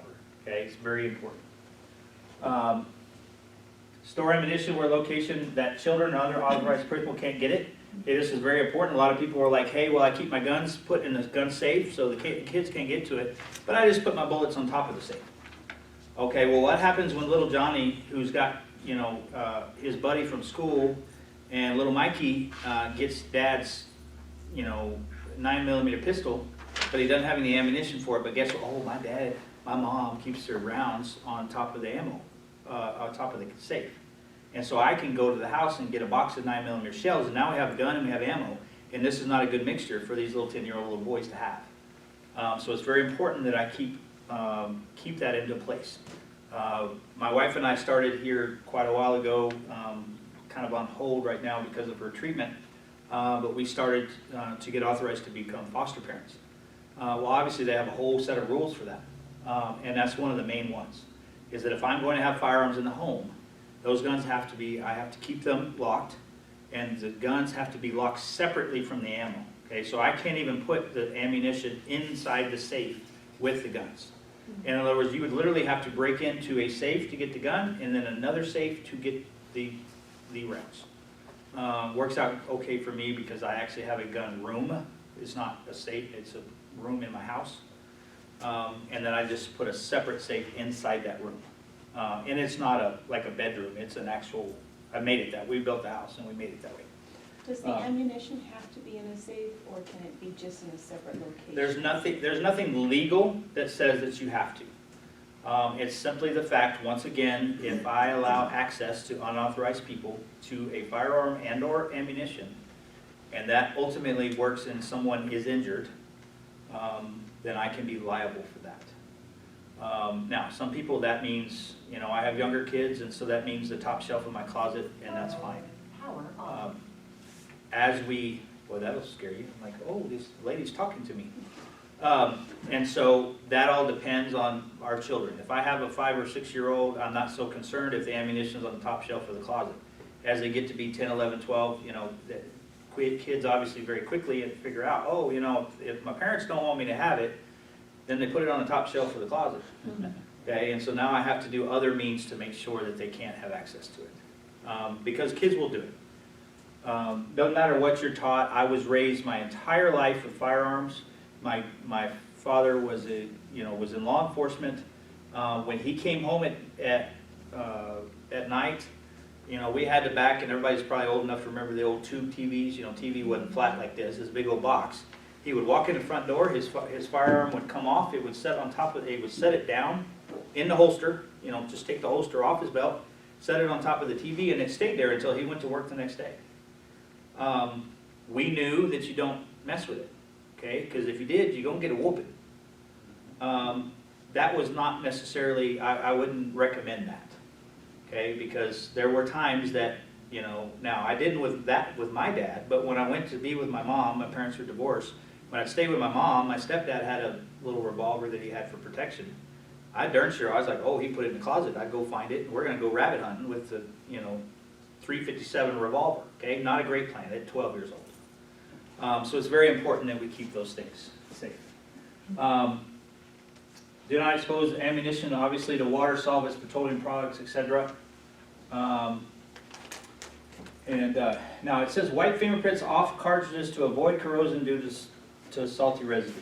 Okay, and that is the purpose, okay, to avoid corrosion. Okay, we're not wiping our fingerprints off because we're scared that we might shoot somebody and we don't want them to get our fingerprints off of that. That's not what I'm saying. Okay, now, if I shoot on a regular basis, that's just silly. Do I do this ever? No, I do not. Okay, because I shoot constantly. Okay, but if I go out and I'm going to shoot and then I'm going to put it up and I'm not going to touch it again for 6 months, then I could go pull those rounds out that I've handled, you know, and maybe I unloaded my gun, put them back in the box, okay, but I didn't do anything with them, and I could actually have some corrosion depending on, you know, because of the oils on your hands, okay? That's what that's talking about. So, malfunction. A misfire. Okay, a misfire means that I have a loaded firearm, I'm going bang, bang, bang. So, we got our trusty gun, we're going bang, bang, bang, click. It's not empty. What's going on? Everything looks fine, but it just went click. Okay? There's something happening, I don't know. The last thing I want to do is be like, hey instructor, hey. Okay, because sometimes what can happen, which we'll talk about, is that it could be a delay. Okay, but for some reason that thing there's been a misfire, it hasn't worked, and so normally I'm going to need to clear that, meaning that I need to take my slide, pull it back, it will eject the round that did not shoot properly, and it will load the next one in. Especially this day and age, because so many people trying to so quickly make rounds because there was such a shortage, we have started to see a lot of misfires. Okay, where there's just certain rounds the powder's not right, there's something wrong with the primer, whatever the case may be, it just goes bang bang and then click. It's not working properly. As a beginner shooter, so whether it's today or any other time that you're on the range with me and I'm going bang bang and it goes click, something doesn't happen right, the only thing I do is I take my finger off the trigger, okay, was on the trigger, I take it off the trigger, malfunction, something's not working, and I or whoever will come and help. Okay, let's see what's going on, and I will either walk you through how to fix it, or I will say, hey, I'm going to take possession of that firearm. I will take that firearm from you and fix what's going on. Okay, so, but I always want to try to get you to walk you through how to fix that properly so that you understand, because again, if you get in a self-defense situation, if that happens, I can't follow you around for the rest of your life. Okay, I can't be there. So you need to understand. Okay? It's over here. There it is right there. Thank you, Yes, Chris. sir. You're so helpful. So, causes defect to the cartridge, an issue with the pistol. Okay, one or the other. Most of the time it's the round. But if I shoot 3 or 4 different manufacturers worth of rounds and I keep having misfires, I need to get somebody to look at my gun. Because maybe there's something with that firing pin, okay, that firing pin that's moving and striking that, maybe something's happened there. I've seen them break before, they've had some issues, and all of a sudden it won't function properly, okay? So again, we stop immediately, we leave it pointed exactly where we were pointed. Again, if I got a range by whatever, or then I begin to bring that gun back to see what's going on, what's happening, and so once I know that it's not going to go off, okay? Which is what we call a hang fire. Okay, a hang fire is simply a delay. I always equate it to people, if you've ever seen, so like we used to watch, and now I can't remember the name of the show, but it was basically, there was a show on Discovery that was about these families that kind of live out in the middle of nothing in Alaska. Okay, and one of the individuals on this show had some issues with the law, and so, but I mean, these people, you know, the way they live is by hunting. But he is not, because he had trouble with the law, he's not able to have a normal firearm, rifle or otherwise. And so he actually had a black powder, okay? Back in the Civil War days, you'd see him packing the barrel, and then they would cock the hammer, but on those black powder, when you pull the trigger, there's a delayed reaction, okay? The hammer would go click, and then it takes a second for that ignition to happen, and for it to actually send the ball down the way. Okay, and so we'd watch the show, and he would be sitting there looking at a deer or whatever, and he'd go click, and then it would go bang. Okay, there was a delay. That's a hang fire. Up until recently, I had never seen one in person. Pastor Jody and I, with some of the safety team guys, were actually out at the range one day. He was shooting a gun, or another gentleman was shooting, and he went bang, bang, and then it just went boop. So, it was actually what we refer to as a squib load. Okay, but a hang fire would be a delay. A squib load means that it goes bang, but it would be like it's going bang, bang, bang. You know, it would be like going from shooting a real live handgun to shooting a BB gun. You're going to feel the difference, you're going to hear the difference. A lot of times what happens is, like I said, that it ignites, but it does not ignite properly. There's something wrong with the powder, it's not the proper round of powder, whatever the case may be.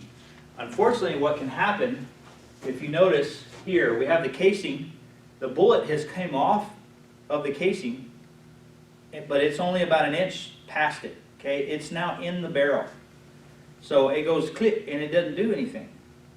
And I'm like, oh shoot, so I need to, it's malfunctioned, so I need to pull the slide back. And people will pull the slide back, it will eject that casing, and put another round in there. Guess what's going to happen when you pull the trigger again? When I already have a bullet stuck in the barrel. I now have another round that's going to come, they're going to hit. I have seen pictures after pictures of guns that have exploded in people's hands. We had an instructor in Odessa, had it here at one of his classes recently. He heard it go off, but the guy did not understand what happened. He was trying to hurry up, and so he just hurried before he could get to him, and he shot it, and the gun exploded. Put a cut on the guy's hand. It actually put a cut on the instructor's hands because he was literally trying to reach to stop him. And so it can happen. Okay, so once again, as beginner shooters, when I go out, if I got something and something's not right, we just stop.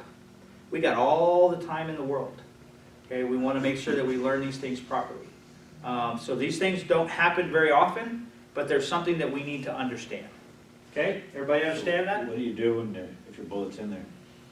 What do you do if your bullet is in there? Then we stop completely. We're going to unload that firearm, and we're probably going to, most of the time, we're going to take it apart. Okay. We're going to get that bullet out of there, and then we're going to look and see if that's something that's going to happen. Normally, it's simply a very unnormal thing that's one particular round. It's not like something that's going to happen on a regular basis. Even with that same manufacturer or anything else, I could probably shoot the whole rest of that box without that happening. Again, as much as I told you that I've seen it in person one time. And at that particular time, it did not even, the bullet did not leave the cartridge. So it kind of went poof. He stopped, we ejected the round was just there, but it was still a complete round, except for the primer was still intact. Okay? So, rules for safe gun handling. Okay? As we have discussed, always keep the gun pointed in the same direction. Okay? Always keep your finger off the trigger until you're ready to shoot. Okay? Safe trigger position, what we call indexing. Hopefully this is not the wrong one. Hold on just a second. It sure is. Yeah, I took them out.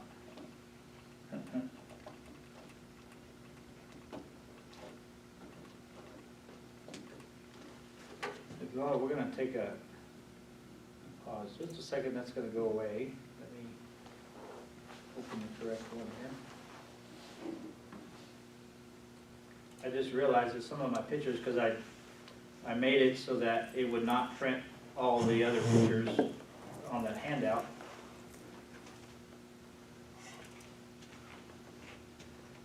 There we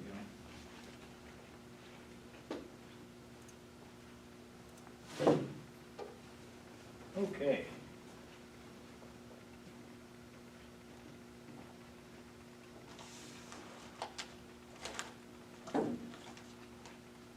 So we talked about the malfunctions. Okay, always keeping the gun pointed in a safe direction. Okay? This is not a safe direction. Now, that's an individual that's in a uniform. Tells me that's probably a cop. They decided his shotgun was a good leading pool. Don't think that's a great plan. Okay? That is the mayor of a town with the police chief that's trying to be cute. Okay, this is not cute or funny. Okay, this will, I seen a guy get himself whooped at a gun show one day because he picked up wasn't actually a for real rifle. Okay, it was a gun show. The guy was selling rifle scopes, and he essentially had the stock part of the gun with the scope mounted on it. And so the guy, but it looks the appearance of a gun, and he is looking down the scope and decides for whatever reason to point it right down the aisle at an individual and his wife, and that guy did not take it kindly. Okay, we don't point guns at people, ever. Okay, that's not a good place to point a gun. Plain and simple. Okay. That lawyer in the recent trial did that, remember? Yes, he did. They talked about it. The Kyle Rittenhouse trial. That lawyer. That he pointed guns at the jury. I'm like, that was brave. Love that. Just not even a little bit. Yeah. So that's actually the boot of an FBI agent here in Midland. Okay, after doing, they did a warrant run. That's with his AR rifle, and he simply didn't put it on safe. Sitting there with it, on a sling, and obviously had his finger on the trigger, and the gun went off. And took him about 5 surgeries and 3 years before he was able to get back on duty. So you can imagine that was not a good thing. So always keep them pointed in a safe direction.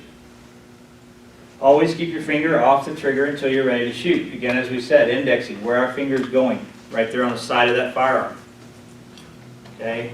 What we would like to refer even a little bit more than that picture shows, what we call high and in register. So again, anytime when I go and this gun comes out of the holster, out of the bag, whatever, I go to put my grip on it, my finger goes right here. Okay? A lot of times, you have this little deal, a lot of people would like to actually set it in there. Okay? Once I start sliding down here, if somebody else is shooting at a range, and also I just startle them. Okay? My natural thing is going to go. And that happens all the time. And guns go off, it's what we call a negligent discharge, meaning the gun goes off when I don't want it to. So, as long as I keep my finger here, this gun can't go off, can it? Okay, it's not going to, that trigger is not going to pull itself. Okay? So we want to make sure. So, that is high and register. Okay? If I have a rifle, very same stance. Okay? That's an AR. If I'm holding a rifle, I want to do the same things. Okay? Now notice where this guy's finger is at. Okay? Is that high in the register? Okay, it's not. Okay, he has longer fingers. Now I can't do that because I have little baby hands. Okay, but people that have big, especially men have longer fingers, they have a tendency to want to just put them right on the front. Okay, once again, it's way too easy because he's putting pressure here. Okay, if I startle or whatever, my finger's naturally going to go in that trigger. And especially if I'm somewhat holding that against it with pressure, if it slips, man, you're liable to make that gun go off. Okay, so I want to keep it up high. Okay, and always treat firearms as if they're loaded. Okay, so always checking, as we've done multiple times today, as we've handled actual firearms. Not only have I checked them, but I've asked you to check them. Okay, so that revolver is empty. Okay, I can see all the cylinders on there. Okay, there's no bullets in there. Is that gun empty? Can't tell. Can't tell. That's correct. Okay, I can't see all the holes. So there could be one round in there, and if I close that and begin to, like I'm going to decide to play Russian roulette, okay, that is not a cool game, ever. Okay, we don't play that. So, with that gun, before I know for sure, I need to open that cylinder all the way to verify that it's clear. Okay, same thing, that was the one I asked you to check earlier, that suspended those individual rounds. I want to make sure that that gun is there. Okay? All right, is everybody good? Understand so far? It's clear as mud anyways? Clear as mud. Clear as mud, awesome. So, fundamentals of shooting. Here are some great stances. I want everybody to notice that even, no matter how many times, if you've never shot a gun in your life, you can probably tell that none of those are a good idea. Okay? So, this young lady, which hopefully he was not, I mean, there's like a dad behind her or something, please tell me he's not going to actually let her pull the trigger on that. Because that gun is going to come back and knock her square in the head. Okay? No doubt about it. Okay? Besides, and that is a really big gun for a really little girl. Okay? That is a little bit, the middle picture is a little bit exaggerated, but I do see this all the time. People have a tendency, especially as beginner shooters, to want to get as far away from the gun as they can. And so they will lean back. Okay? That's the last thing I want to do when I'm going. I want to actually, if anything, I want to lean into it.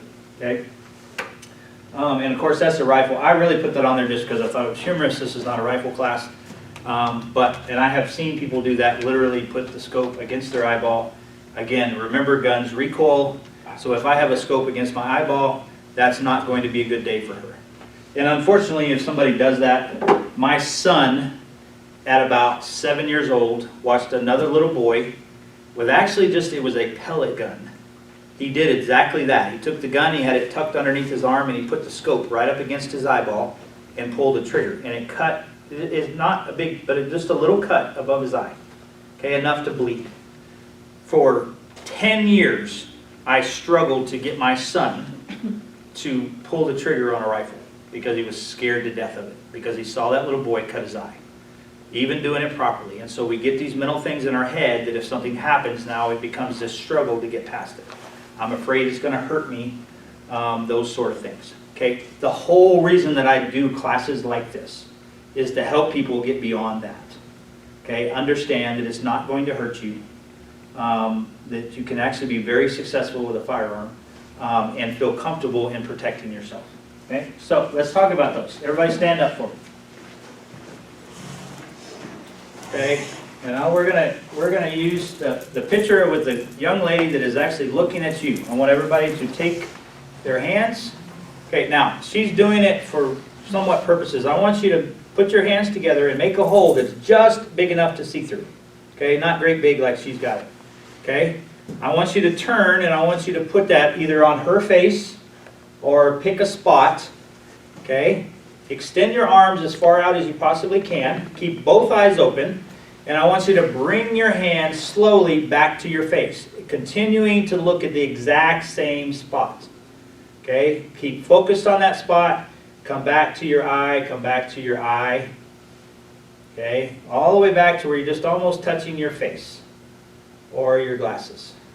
And y'all, man, I'm telling you what, I don't know that I've ever had a class. Okay, everybody try it again. One more time. No, you did fine, but I want you to do it again. Okay? Put it all the way out. And slowly, just steadily come straight back towards your eye, looking at the exact same spot. Okay? Because we're just going to verify, and then I'm going to have some of you do it again. Okay, now keep your hands right where they're at. Keep coming back to your face, back to your face. Left. And I'm looking at your left eye, right? Yep. I'm looking at your left eye. Do it again. Come back. Make sure that that hole is little bitty so that you can only see out of one eye or the other.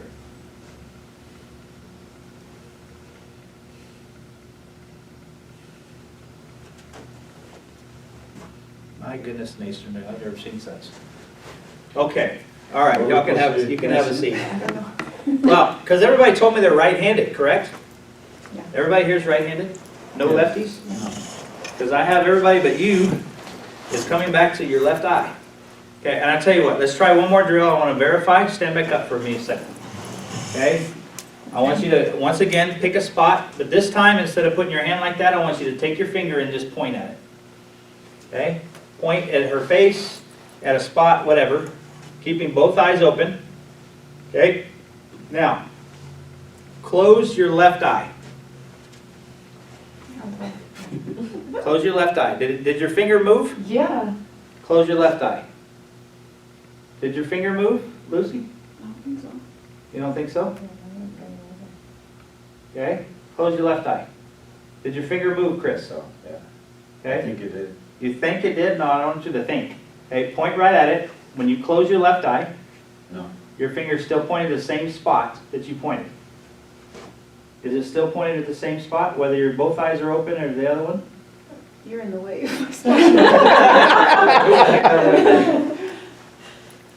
I mean, my hand's not super steady, so. But I mean, if not, okay, so now open your left eye, close your right eye.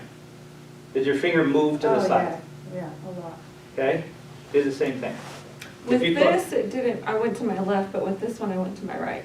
Okay, close your left eye. Did your finger move? If you close your left eye, is your finger moving? Well, Okay. is it moving? It Yes. moved. It's Well, not moving. no, not moving, yeah, but Yeah. you're pointed here, and when you close your eye, your finger now Yeah. over here. Yeah. Okay, when you close your left eye. Well, Okay, when I when close you my close- right eye. It moves when you close your right. Yeah, because I'm saying like I focused with my right eye when I did it the first with my finger. So it moves when I close my left eye. It moves when you close your left eye. Okay, yes. So you're pointed at her face, Yeah, okay? Close your left eye. Where are you pointed now? on her face. Still. Yeah. And when Okay, I close your close my right right eye. eye, it moves to her right. When you close your right. Yeah. Okay, so your right eye dominant. Okay, it moved when you closed your right eye. My left eye. Okay, you close your left eye, it moved? No. You It- point at it again. Okay, now close your right eye. Did you move? Yes. Okay, so you're actually right eye dominant. Yours should be the same. When When you you closed my right eye, it moved. It moved. My finger Okay. was like way to the right. So when you're pointing,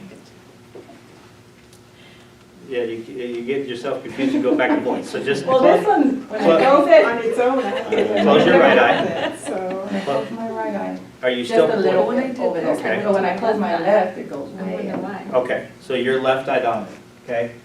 Lucy, point at her face, okay? Close your right eye. Are you still pointing at the same place, or did you move a lot? Did you move to the left? Now, close your left eye.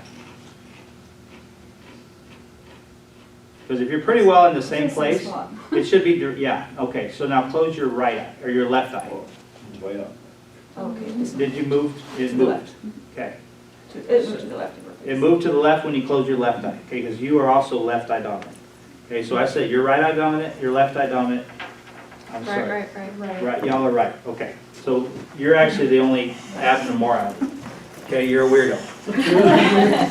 But we love you, so it's okay. Okay, so, okay, now, this happens all the time. What did that tell you about with the first one though?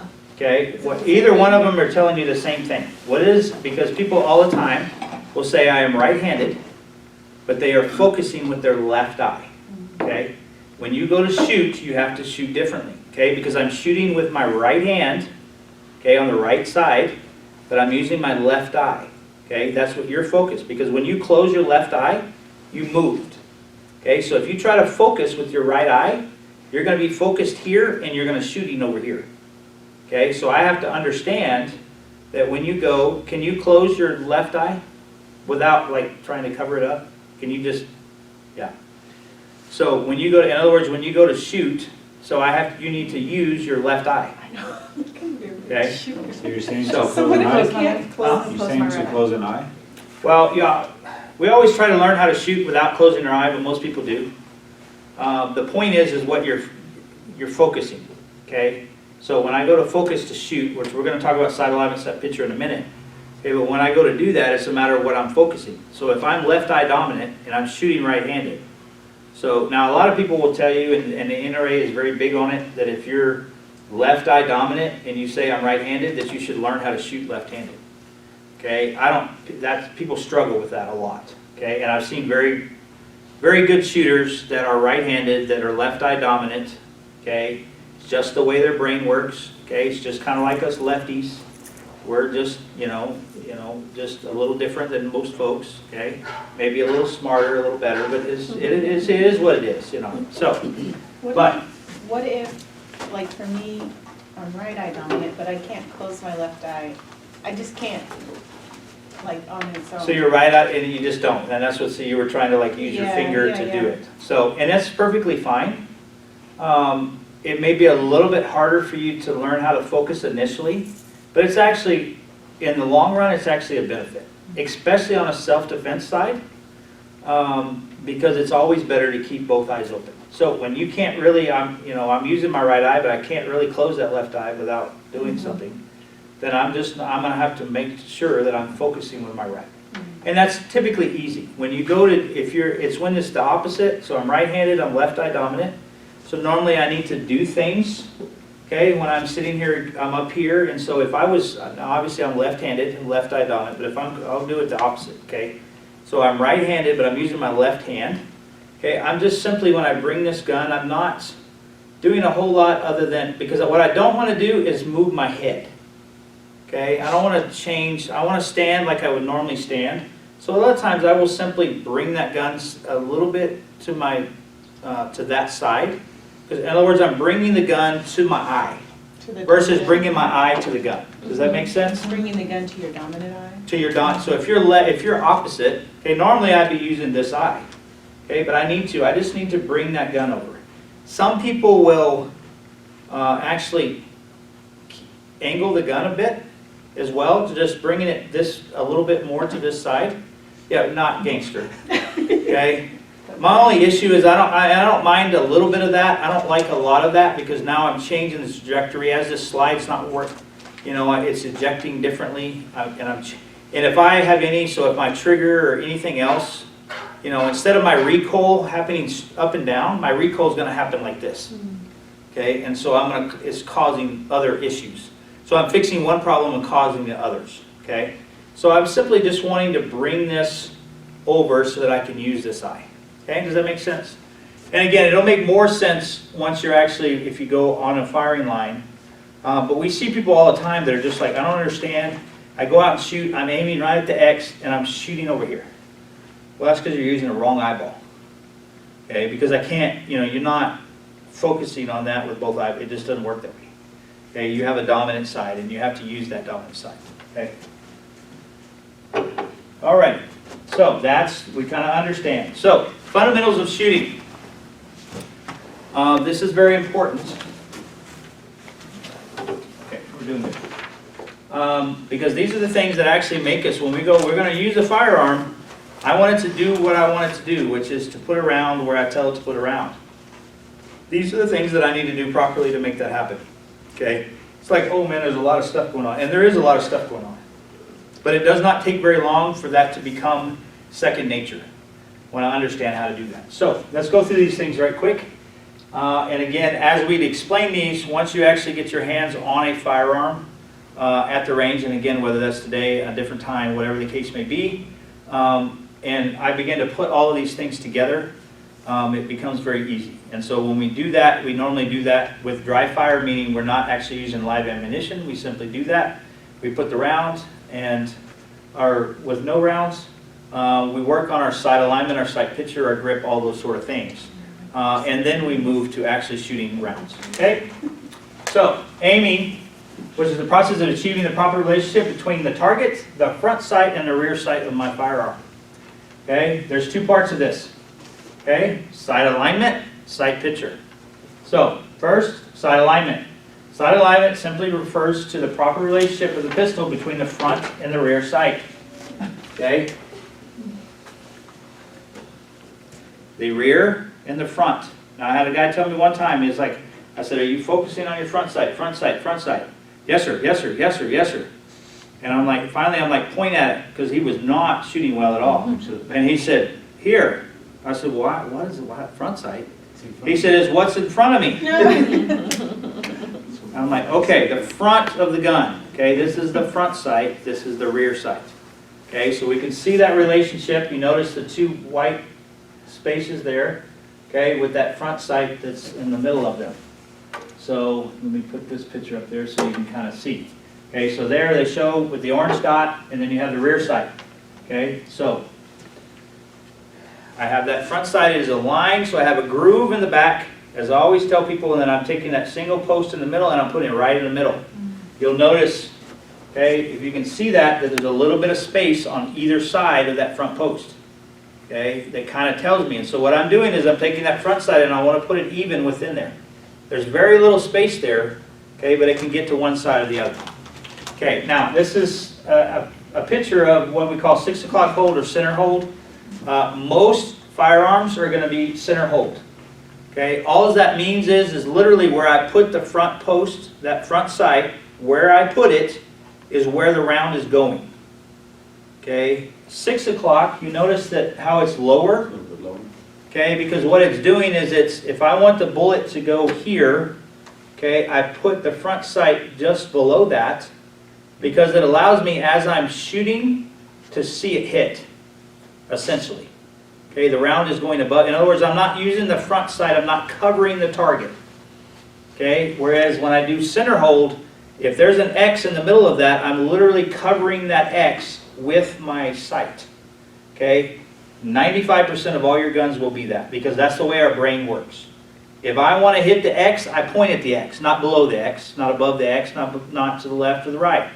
I put it on there. Okay, so there are occasionally firearms that are that way, but not typically. So how does that one on the left hit the target then if it's below it? It's simply it's the height of the sight. So But what does it mean that's where the barrel is actually pointed at the target? and it's hard to see, but there's actually a number 10 right in the middle of that target. Okay, the barrel is actually pointed at that number 10. But my sight allows me to drop that down enough where I can see, and I'm not taking it and covering up the number 10. Okay, it's like a confidence thing if I know that it's going to where I put it. Okay, but it's not our brains just don't work that way. You know, we're like, I don't want to guess of how low I should be below it. No, I want to put it on where I want it to go. Okay, so it's a little bit confusing sometimes. Put it in there simply because occasionally you would run across something. So if I'm shooting a gun and every time I'm putting it right on that bullseye and I'm making a group right above it, that tells me that it's this way. Okay? And most firearms that are this way have the capability to either adjust them or to change the sights to make them that way. If I'm like, oh, I don't like that. Okay, so, but there is the potential. All right, so errors in sight alignment. You notice where the front sight is in relation to the back sight. Okay, you see how it's to the left, and it's exactly that shows you where the rounds are going. Okay, plain and simple. Now they're showing this in that 6 o'clock hold, mainly so that for demonstration purposes I see where the rounds are going. Okay, if that's normal, those rounds would be lower than that. They would be at the same height as the gun, but you couldn't see them in the picture, so that's why they're showing them that way. The whole point is to see that if that front sight is not in the middle, my rounds are going to go to that side. Okay? Same way if it's the other side. Okay, anywhere I point that's where they're going to go. Okay? So again, you see it's in the center. They're pointed just slightly off of the bullseye, and that's exactly where those rounds are going to go. They can only go where you tell them to. And that's the center. So yeah, and so that's Center hold. yeah, and it's center hold. It's like I said, they're just showing it a little bit high. So again, these rounds would normally be directly where the bullseye is, but if they did that, then the gun would be in the way you couldn't see them, and so they simply set it up that way so you could see it. Okay. So again, that one was a little bit off to the left. This one we got dead center, and it's showing it right there, dead center. Okay. So now, front sight focus. Okay, this is we talked about sight alignment, sight picture, what I am looking at. Okay, your eyeball, which is a wonderful creation, only works a certain way, which means that I have a target and I have a firearm with a front and a rear sight. I cannot focus on all three of those things at the same time. Not possible for my eyeballs to do that. So when I do that, I want to focus. You'll notice how that orange front sight is very clear. That rear sight, it's a little bit blurry. Okay, it's closer to me. I can't focus. I don't want to focus on that. So it's a little bit blurry back sight. That target is a little bit blurry. Now I can see it. Okay, I can tell where the center is. I can all of those sort of things. But my eye is focused right here on this front sight. Okay. And anytime, if you go to the range for me, as we're walking through that, you will hear me say, sight alignment, sight picture. Focus on the front sight. I have to remind myself every time that I go to pull the trigger that I want to focus here. Because when it's live fire and I shoot, this gun's going to go bang and it's going to do this. Okay? It's not like, oh, it's going to come back, hit me. No, it's just going to move a bit. Okay? Well, as soon as it moves, I lose focus. Okay? So I have to come back on the target and regain my focus and then pull the trigger again. The more I do that, the faster I learn how to do that. Well, what's the point of the rear one then? The rear one is to simply make sure that we're lined up. Okay, I see it, I'm just not focused on it. So I focus here, I can see this, just not clear. But that front sight tells me when it's in the middle, otherwise it could be way over here. Okay, I could be pointing at my target, but I could be like this. Okay, my front sight's still on that chair. But you can see with that gun, I'm not going to shoot that chair. Okay, now I'm being dramatic, but that's the thing. And so if I don't put that in the center, and I put it over like this, instead of shooting the center of that chair, I'm going to shoot the edge. This helps me keep it straight this way. Okay, on my height, I want to make sure the top of that front sight should be even with the top of that back sight. Okay, I can see it there, but if I do this, then the front sight's way up. I'm going to shoot up in the sky. Okay, same thing going the other way. I can shoot that target. Okay, I can still see my front sight, just barely, but instead of shooting the center of that chair, I'm actually going to be shooting down on the floor. Okay, so that whole left, right, up and down, that's what those two sights do. And then you get stuff like, now, some people, like I'm an optic guy, so you'll notice, and I'm not going to remove it from the holster, but you notice on my firearm I have an optic. Okay, it's what they call a red dot. So I have the same sights, I can use those, but I have an optic right here that has a red dot. So when I pull and I go on the target, my front sight becomes that dot, and it goes to the target. So my focus becomes the target because I'm taking my sight that I can see for whatever as a red dot and putting it on the target. Okay, this is for something, whether it's for competition, self-defense, it's just an added benefit. But you never want to learn with an optic before you learn how to use iron sights. Red dot meaning like laser? It's literally, it's Like not a laser. Oh, okay. In other words, a laser would be, you turn it on, it puts a laser out there, and I can see it, you can see it, the whole world can see it. Okay, it's like you see it in the movies and like SWAT, and they come and they got all those dots on the chest or something. Okay, that's a laser. Okay, I don't recommend lasers. Okay, because it's, especially on a self-defense side of things, but it also gets you, it messes you up because you're trying to look for the dot out there. Okay, this, when I look through the optic, it has a dot in it. Sometimes it's a circle, depends on the optic, but it's a dot or a circle that becomes that's my sight. Okay, so I'm looking, wherever I put that red dot is where the gun's going. Okay, so if I'm up or down too far, you can't see the dot. I have to come aligned, and then I have this, that you can see So that it's just a fixed dot on your it's gun. a fixed there, and so no matter what I do, and then it puts that onto the target. So instead of my focus being here, my focus becomes now is on the target itself. So it's a great help in self-defense because it allows me to focus on that individual, where his hands are, what's going on. If all of a sudden I pull my gun and he decides I don't want none of this and his hands go up, well, if I'm focused on this front sight, it may take me a minute to realize that that person that's out of focus is actually giving up. So it may give me the opportunity to say, oh, I was in a shooting situation, but now I'm not in a shooting situation. Because he's now said, oh, I'm done. Okay? Now, normally we would never know that. It's just in this day and age we start to learn that because everything's on video. You got an incident that happens in a Walmart parking lot, what do everybody do? They pull their phones out. Okay? If it's law enforcement involved, of course they've all got cameras on the chest. Okay? So we see the videos and we look at it, we're like, well, we're watching it frame by frame. And all of a sudden we see that guy was giving up. Okay, but your brain doesn't work that way. It takes time, it takes a moment in your brain to say, wait a minute, I went from this guy was pointing a gun at me to now he sees that I have a gun and he went like this. Okay, we see that in the video, but I promise you that individual, that officer or individual did not. Okay, all he saw was gun was in a hand, he came here, he shot until he felt like there was no more threat. And that's typically because they're looking down. focusing right here. Okay, so the thought is if I am now taking and I'm putting that front sight on that person, it's now quicker because I'm focused on them to see that, oh, wait a minute, his hands are going up.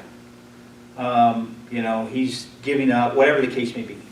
Or he's not. This guy is fixing to shoot me in the face. I need to move, okay, and stop this threat. Okay? Make sense? So, stance. Once again, and the rest of that, like I said, we've explained that. I'm going to spend a little bit of time explaining the trigger.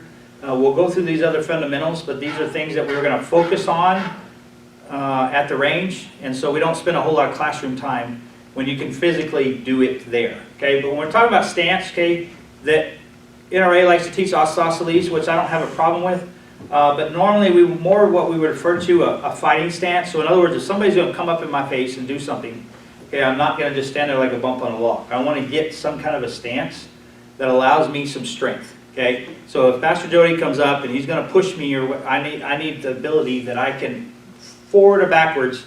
I have the ability. Okay, if I stand my feet together, you know, and just stand here like this, and he comes, it doesn't take much of anything before I either have to take a step or I'm going to fall on my face or on my butt. Okay, and so I want to stand somewhat. So if I'm right-handed, normally I would typically have my left leg slightly forward. Okay, that does not mean what we used to teach called the Weaver stance, where you stand sideways. Okay, for one, this is very bad for law enforcement because they have bulletproof vests on, and the only thing that I'm exposing is the exact area that I don't have any protection. Okay, but I also have an ability that if I'm in a self-defense type of situation, I have a threat here. What happens when that threat goes over here? Okay, it becomes very difficult. Okay, and I'm also not very well off. So I want to stand like a normal human being stands. Okay, I'm not crouching down. Okay, I'm not leaning back. I'm not doing anything. I am standing like a normal human being stands when they want to be secure on their feet. Okay, I'm outside. We're in West Texas, and it's winds blowing 30 miles an hour. Okay, if I'm standing in a fashion that I can be solid. So we want to make sure that we're working on those things. And this says arm fully extended, which some people that's great for. There are a lot of people, including myself, that is the most uncomfortable position on planet Earth. Okay, to physically say when I am shooting, that I'm shooting with both elbows completely locked. Okay, that's some people it just doesn't work. So normally when I'm shooting, okay, I'm here. Okay, you notice that my right elbow is slightly bent. Okay, this elbow is extended. What I don't want to be is wonderful, which everybody know who Steven Seagal is. Okay, I was a big fan because I was in Aikido, which is the type of martial arts that he does. Got to meet him a couple times, and that was going to. He went over to Japan or something and got all into Buddhism and stuff. But he does all these movies. He was actually a reserve deputy in Louisiana for a while, and he was like, yeah, and we have officers, and I teach them how to shoot, and he shoots like this. If you ever watch any of his movies, he's like this, okay, like right up in his face kind of thing. Which this is normally referred to. This is actually a tactical. I'm bringing the gun to myself. I'm keeping it away. So if I'm clearing a room, I don't want to stick the gun out here so somebody can take it away from me. I keep it up close. Okay, but this is not a normal shooting position. Okay, and we don't this night either. Okay, we want to be out here. We want to be comfortable. But again, if that means I have a slightly bent, okay, the biggest thing is right here. Okay, your wrist have to be locked.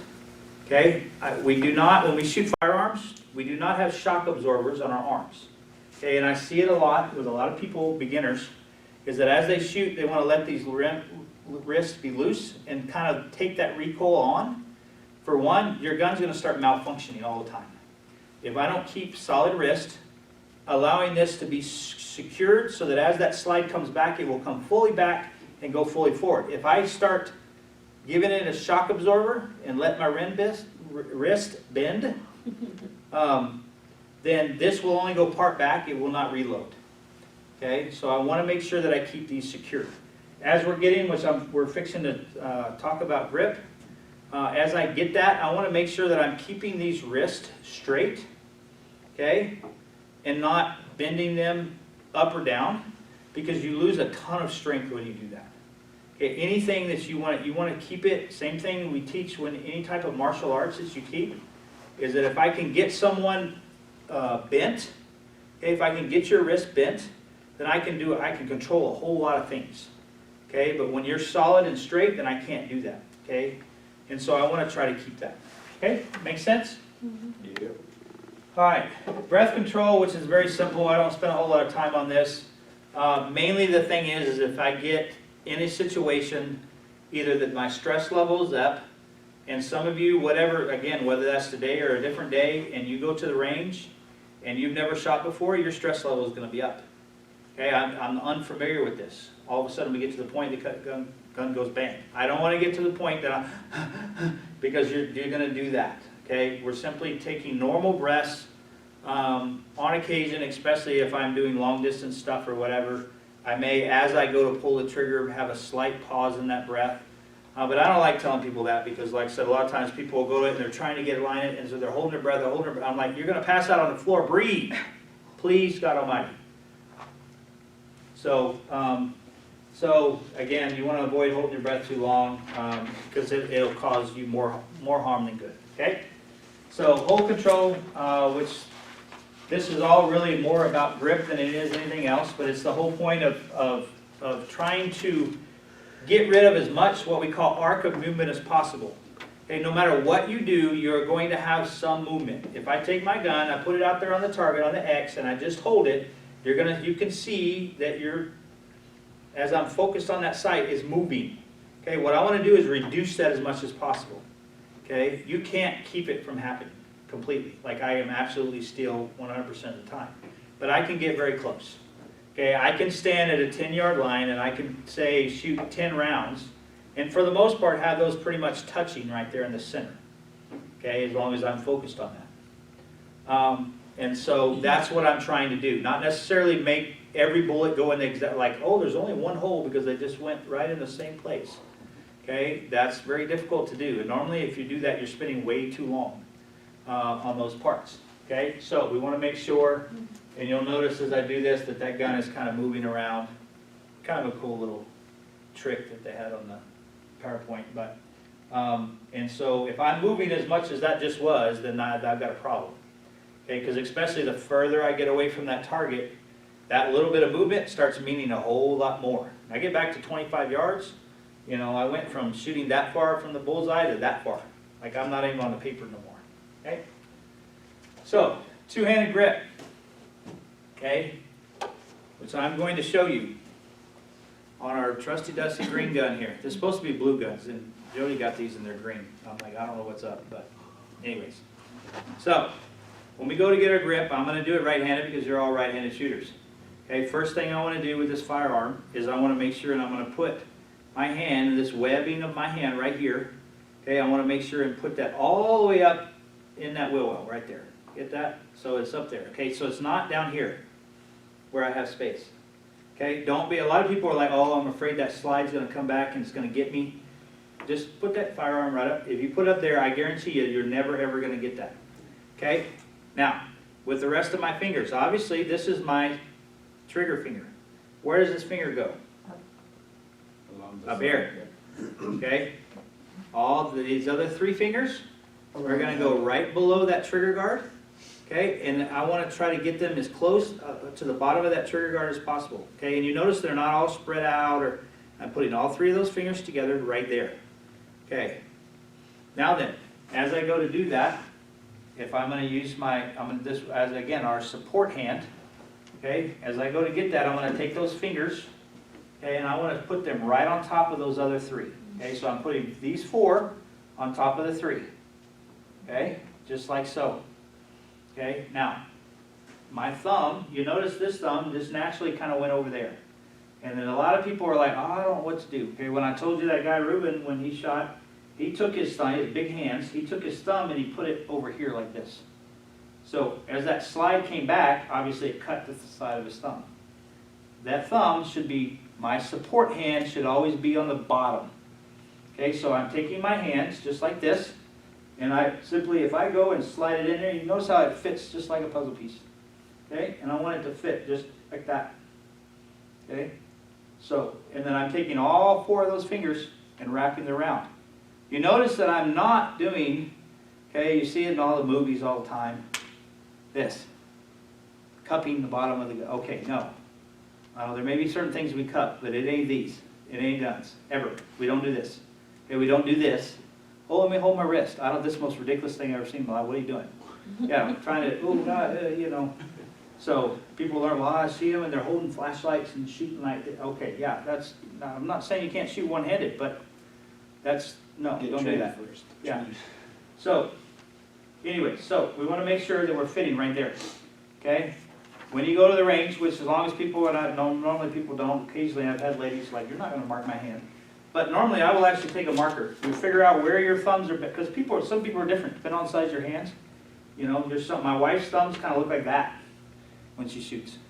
Okay, I normally extend mine. So if I'm going to turn it around just to show you my normal grip. And so when I do that, now again, I may, as I go to fit that, you notice my wrist is bending slightly. Okay, I want to make sure that as I bring this in, that wrist is solid, straight. Okay, I don't want a bent wrist. But I'm taking that, and so my right thumb, is typically way down here on the firearm. Okay, so, and honestly, even if this thing, you know, people are like, whoa, I mean, that slide's right there. I can literally put my thumb on the slide. Okay, it'll move, and it won't malfunction. Now, normally I have it below it. Okay, but I can put it on the slide itself, it doesn't hurt it. Okay, not my thumb or the gun. Okay, so a lot of it's going to depend on what gun am I shooting, how big are my hands. Okay, but I always want to get that grip. And if I get that grip like that every time, I'm going to stop that arc of movement. For the most part, you're not going to be perfectly still. Okay, and unless you go and get a metal vise and put the gun in it, that's the only way you're going to stop it. Okay, so I don't care how strong you are, take the biggest guy in the world out there, and you're not going to stop that. Okay, makes sense? Now, this is going to have a whole bunch of slides of exactly what I just showed you. Okay, you have those pictures in there, so it's always, and it's there's a reason I put those pictures in there. They are in there, right? Mm-hmm. Yes. Yeah. And so that when I'm doing this, say at home, again, I check my firearm, I make sure it's good. Somebody else checks my firearm, make sure it's good. And now I can just sit here and I can work on making sure and getting that grip, okay, all the time, okay? So, whole lot of pictures of all of that, okay? Again, where that stuff, you can see, even on that individual, that their thumb is way up to the front of it, okay? And that's fine. Some people will stick it up in the air, which I used to all the time, I would get people to, I'm like, don't do that, okay? They'll put their hand, and this thumb is kind of out here. Well, to me, it's always better because I use that as a little bit of a support. Okay, I'm on my thumb on that.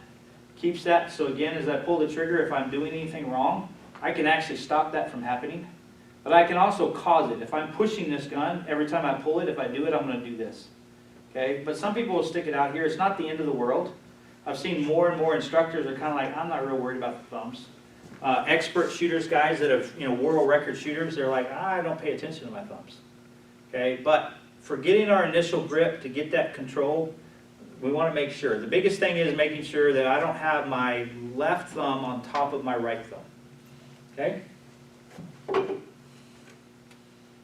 What happened? Don't do that. Okay, trigger. And I need, we'll take a break here in a minute so I can get that done. So trigger control, the proper method on activating the trigger to minimize movement that can misalign the sights. Now, we checked these before, but since we've taken a break and been out, Naomi, can you step up here for me? Yes, sir. Okay, see the verify? You see the barrel? There's nothing in there? Okay, nothing in there, correct? Can you look all the way down and see Yes. carpet? Perfect. Thank you, ma'am. All right, so when it comes to our trigger, once again, I'm going to use my right hand because you're all righties.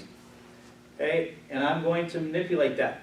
The action that I want to make sure that I see, for one, I'm using one finger. Yeah, I had a lady in class one time and I look over and she's using 2 fingers. Okay, and she had little hands, but I'm like, no, we don't do 2 fingers. Okay, one finger. Okay, and I'm going to put it right on the middle of my fingerprint. Okay, I don't want it down here in the groove. I don't want it right on the tip. I want it to be right there in the middle of that fingerprint. Okay, so if somebody was to take your fingerprint, okay, and you were to put an X right through the middle, okay, that's the part that I want to start with on my trigger.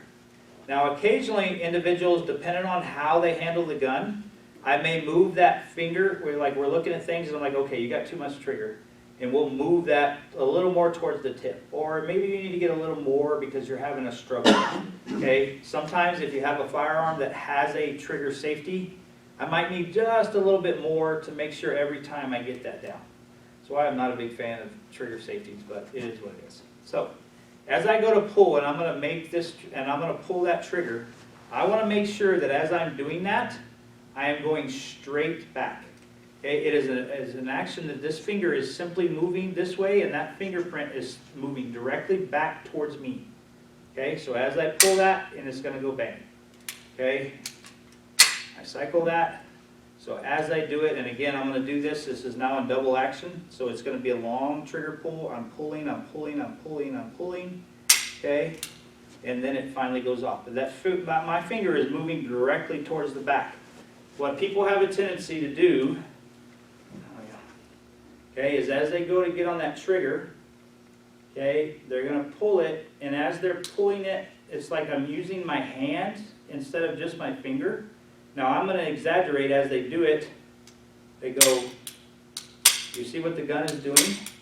Okay, I'm moving the gun, because what I'm doing is instead of just moving my finger, I'm squeezing my hand to make the trigger go off.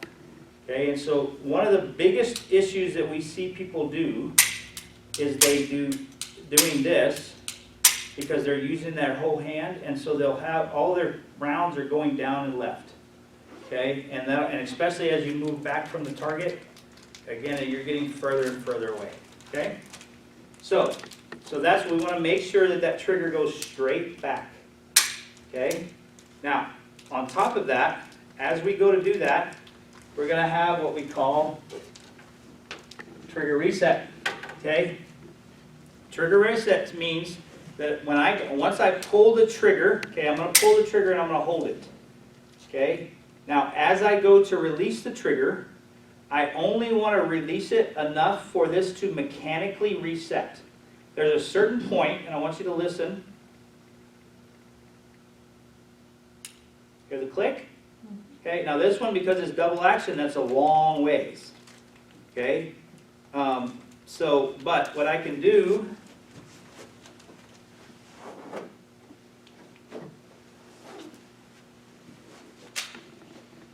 see nothing? Can you see all the way to the floor? Okay, thank you, ma'am. Okay, with this Glock, okay, now I'm going to do the exact same thing. Okay, I'm going to pull the trigger. It's a much shorter distance. Pull the trigger. I'm holding the trigger. You see that. Now, because there's not a live round in here, I have to cycle it to make it reset. Okay, but listen. Hear the click? It now reset. Okay. Now then, I can immediately, I never go past that point, and I simply pull the trigger again, and it goes bang again. Holding the trigger. Okay. Click again. Okay, so you hear it. That's trigger reset. Okay, what I don't want to do is I come off that, and instead of stopping there, I just let go. And then I come back again. And then I let go, and then I come back again. So it's not, again, I'm going all that. You see how much extra that I have to go. I don't have to do that. And you have a tendency, that's what we call jerking the trigger.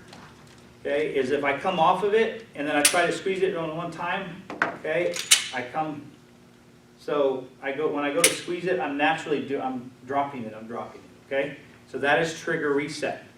Okay, so again, when you're on the line shooting, you will hear me say, squeeze the trigger. That means I'm taking that trigger, I'm squeezing it nice and steady back, steady back, steady back, steady back, and I'm just going to, I want it to surprise me. When is it going to go? I don't know. Oh, now it went off. Okay, great. Okay, now then, when I go to reset it, again, this would be if I'm shooting multiple rounds, I simply get to that click, now I pull it again. Okay, I simply get to that click, and I pull it again. Okay, So you will hear me, and that's when I say trigger reset. That means just let it go. Don't come off the trigger. Now, if I'm only shooting one round, I go bang, and then my finger should go where? Right back on the side, correct? All right. Make sense? Yes, sir. Okay. Follow through. I'm not real sure why that's there. Follow through is a continuation of the application of fundamentals, shooting through and immediately after firing the shot. So, people ask me all the time, they say, oh, you got follow through. I mean, I know follow through like with baseball. Like I swing a bat and I don't just stop at the ball, okay, I keep going through. If I play golf, you know, I swing, I don't just swing and hit the ground, I follow through. How do I follow through a bullet? The whole point of follow through is what we have a tendency to do, we go to the range, oh, I'm going to shoot, and I'm like, oh, I'm going to shoot 3 rounds. I go, bang, bang, bang. I was shooting 3 rounds, I'm done, right? Okay, but the problem is that if you notice when I go bang, bang, bang, I get in the habit of I'm actually moving as I pull the last trigger. And I see it all the time. You're going to 3 rounds, shooting 3 rounds. People go bang, bang, 2 X's, and then the 3rd round is way down here in the leg. Okay? My wife is notorious. She will shoot, and I'm like, she's like, well, how many times to shoot? Okay, shoot 5 times. And she'll shoot 4 great rounds, and then she'll have a round down here. And I'm like, because she knew she was shooting 5 rounds, so as she was shooting the 5th, she began to pull it away. Or the other mistake that she's making is every time she shoots, she wants to see. She's like, bang, where did I hit? Oh, okay. Bang, where did I hit? And then, like I said, that last round ends up down here somewhere because she's in the habit every time of dropping that firearm, and so she comes down. And she's like, well, if it was a guy, I'd have a bad day. I don't care, okay? That doesn't matter, okay? We want to hit here all the time, okay? Unless we're making a headshot, but we'll talk about that later. So, enables the shooter to integrate and maintain. Continue the shooting fundamentals before, during, and after the shot. So, the whole purpose of follow through is simply, I'm going to shoot 5 times, I go bang, bang, bang, bang, bang. And I'm done, but I stay on the target.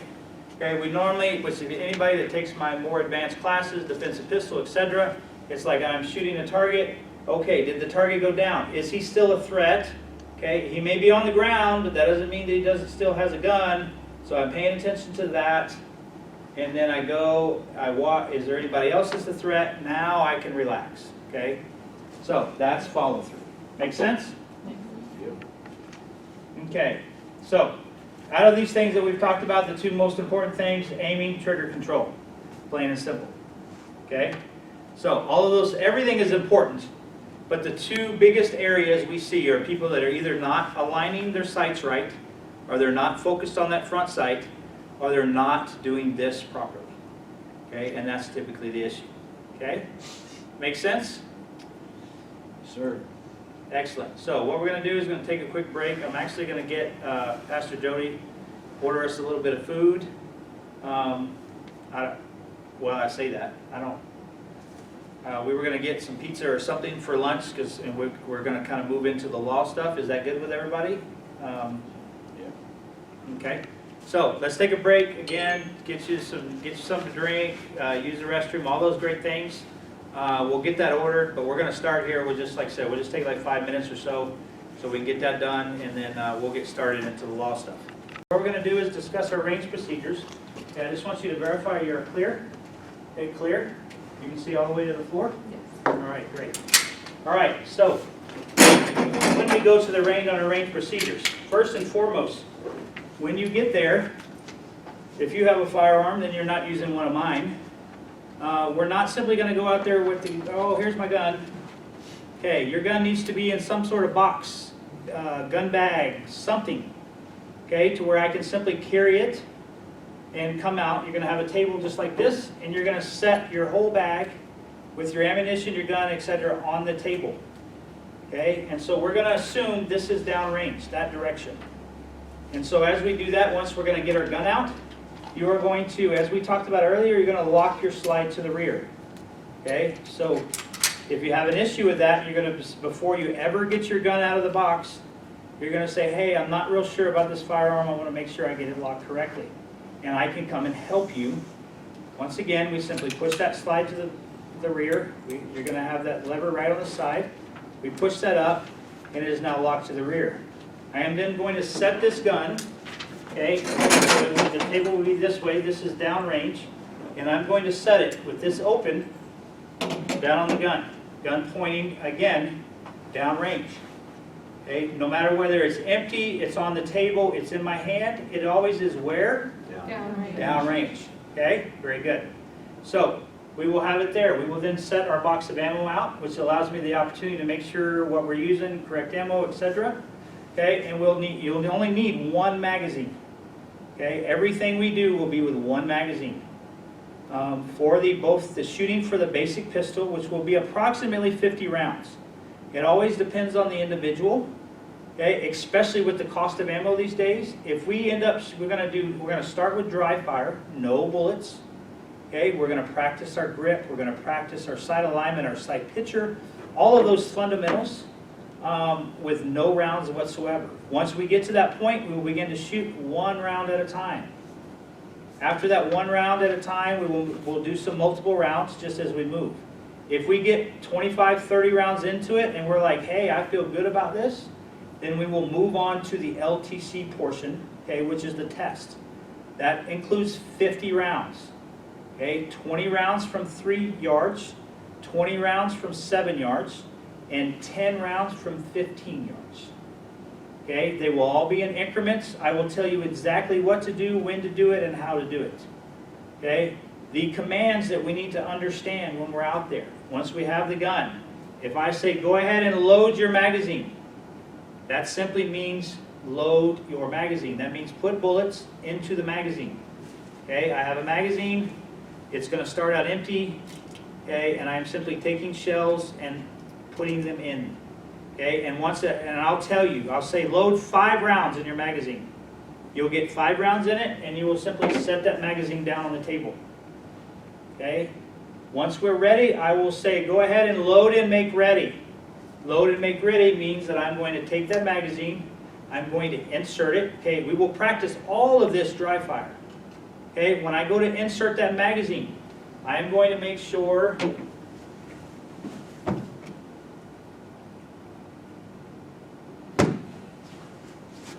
so my gun is going to look just like that.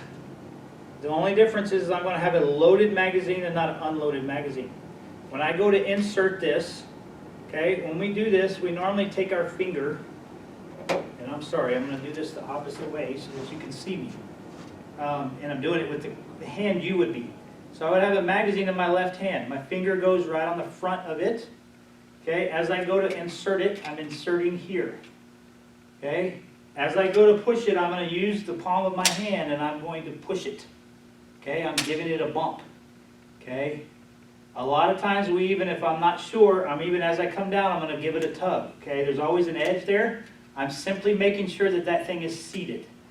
Okay, because if I don't push it all the way, okay, if I leave it out somewhat, and I now rack this slide, okay, I didn't do anything because it can't reach the bullets. It's down here. And a lot of times if you do that, it's going to fall on the floor, okay, full of ammo. Okay, so we want to make sure we push it, we tug, and then we're going to simply grab that slide, which is locked to the rear. We grab the back of it, we let it go like a slingshot. Okay, we don't what we call ride it forward. In other words, as I go to do it, I just let it slowly go forward. If you do that, it's going to get stuck. Okay, I now have a loaded firearm. Okay, if that was a loaded mag, this gun would be loaded if I didn't dump it on the deck. So now it's loaded. As long as it's loaded, it stays in my hand. Okay, I never say, so beginner shooters, sometimes they shoot one time and it kind of scares them and they're like, ah. Okay, we don't do that. If you're nervous, that's perfectly fine. Listen, I need a second. Great, I will come over. I will have you, okay, push your magazine release. Your magazine will come out. We will then grab the slide, we'll rack it. If it had a live round, that live round's going to go flying out. Okay, now we're going to take and lock it. Now then I can take a step. I need a minute. And sometimes it happens. First few rounds, people are not used to it. I need a second. That's okay. Sometimes we can go back, just do a little more dry fire. That's okay. Okay, we'll take the time it needs so that we can begin to get that understanding. Okay? So, we're going to do that. Now, you're going to do whatever we say, we're doing this now. We're at 3 yards. We're going to move to 7 yards. How are we going to do this? I will say, step aside your table. Okay? Once you set aside your table, you're going to grab your table, and you're simply going to walk, and you're going to set it down. It's where I tell you. I will typically say, come to me. I will move, and I will kind of line you up, depending on the number of shooters. And now we're good. And so now, but you notice what our gun did? Never stopped pointing downrange. Okay? Guideline for my range, and this is a personal deal, although a lot of instructors do the same thing. If you ever have a negligent discharge, we're done. Okay? Unless this is already a private lesson, the only way that you're going to shoot with me is going to be one-on-one. I will take you to the range where I can only focus on you, and I will help you get to where your point is. As long as you do exactly what I tell you to, you will never have a negligent discharge, ever. Okay? It's not possible. Okay? Because I have to do all those things for bad stuff to happen. But if I put my finger on the trigger when I'm not supposed to, it's going to go off. Okay? If I pull that trigger. And so everybody that's out there, it's my responsibility. So the understanding is that we have to do things safely. So if those things happen, I'm sorry, I can't have you on a range with other people. If you want to pay me for a private lesson, I'll be glad to meet you individually and take you out, and we will work on those safety things until we get to a point where we're comfortable with you actually having live ammunition. Typically with beginners, it's never a problem. Only problems that ever have are people that think they know it. Okay, they've been shooting guns for years, but they go out there and they're just very negligent in the way they treat guns, pointing them in all directions. And so, very important that we follow the rules. Okay, as long as we do that, everybody's good. Okay, we will have anytime you go to the range, there will be a medical brief, and we will do that at the point, understanding where medical supplies are, if we have. So like if we're out there and say Lucy's there, I know Lucy, her medical ability and my medical ability are very different because she's a nurse. Okay, so I will say, hey, if we have a situation, someone's injured, she's going to take command of it. Okay, but we're going to use my truck. Here is the safety. If we need to get out, this is where we're going to meet emergency personnel, and we will point that stuff out at the range. All right, is that clear for everybody? Excellent. I appreciate y'all very much. Sorry we went a little bit long today, but you've been a great class, and it's been a lot of fun, so thank you very much. Thank you.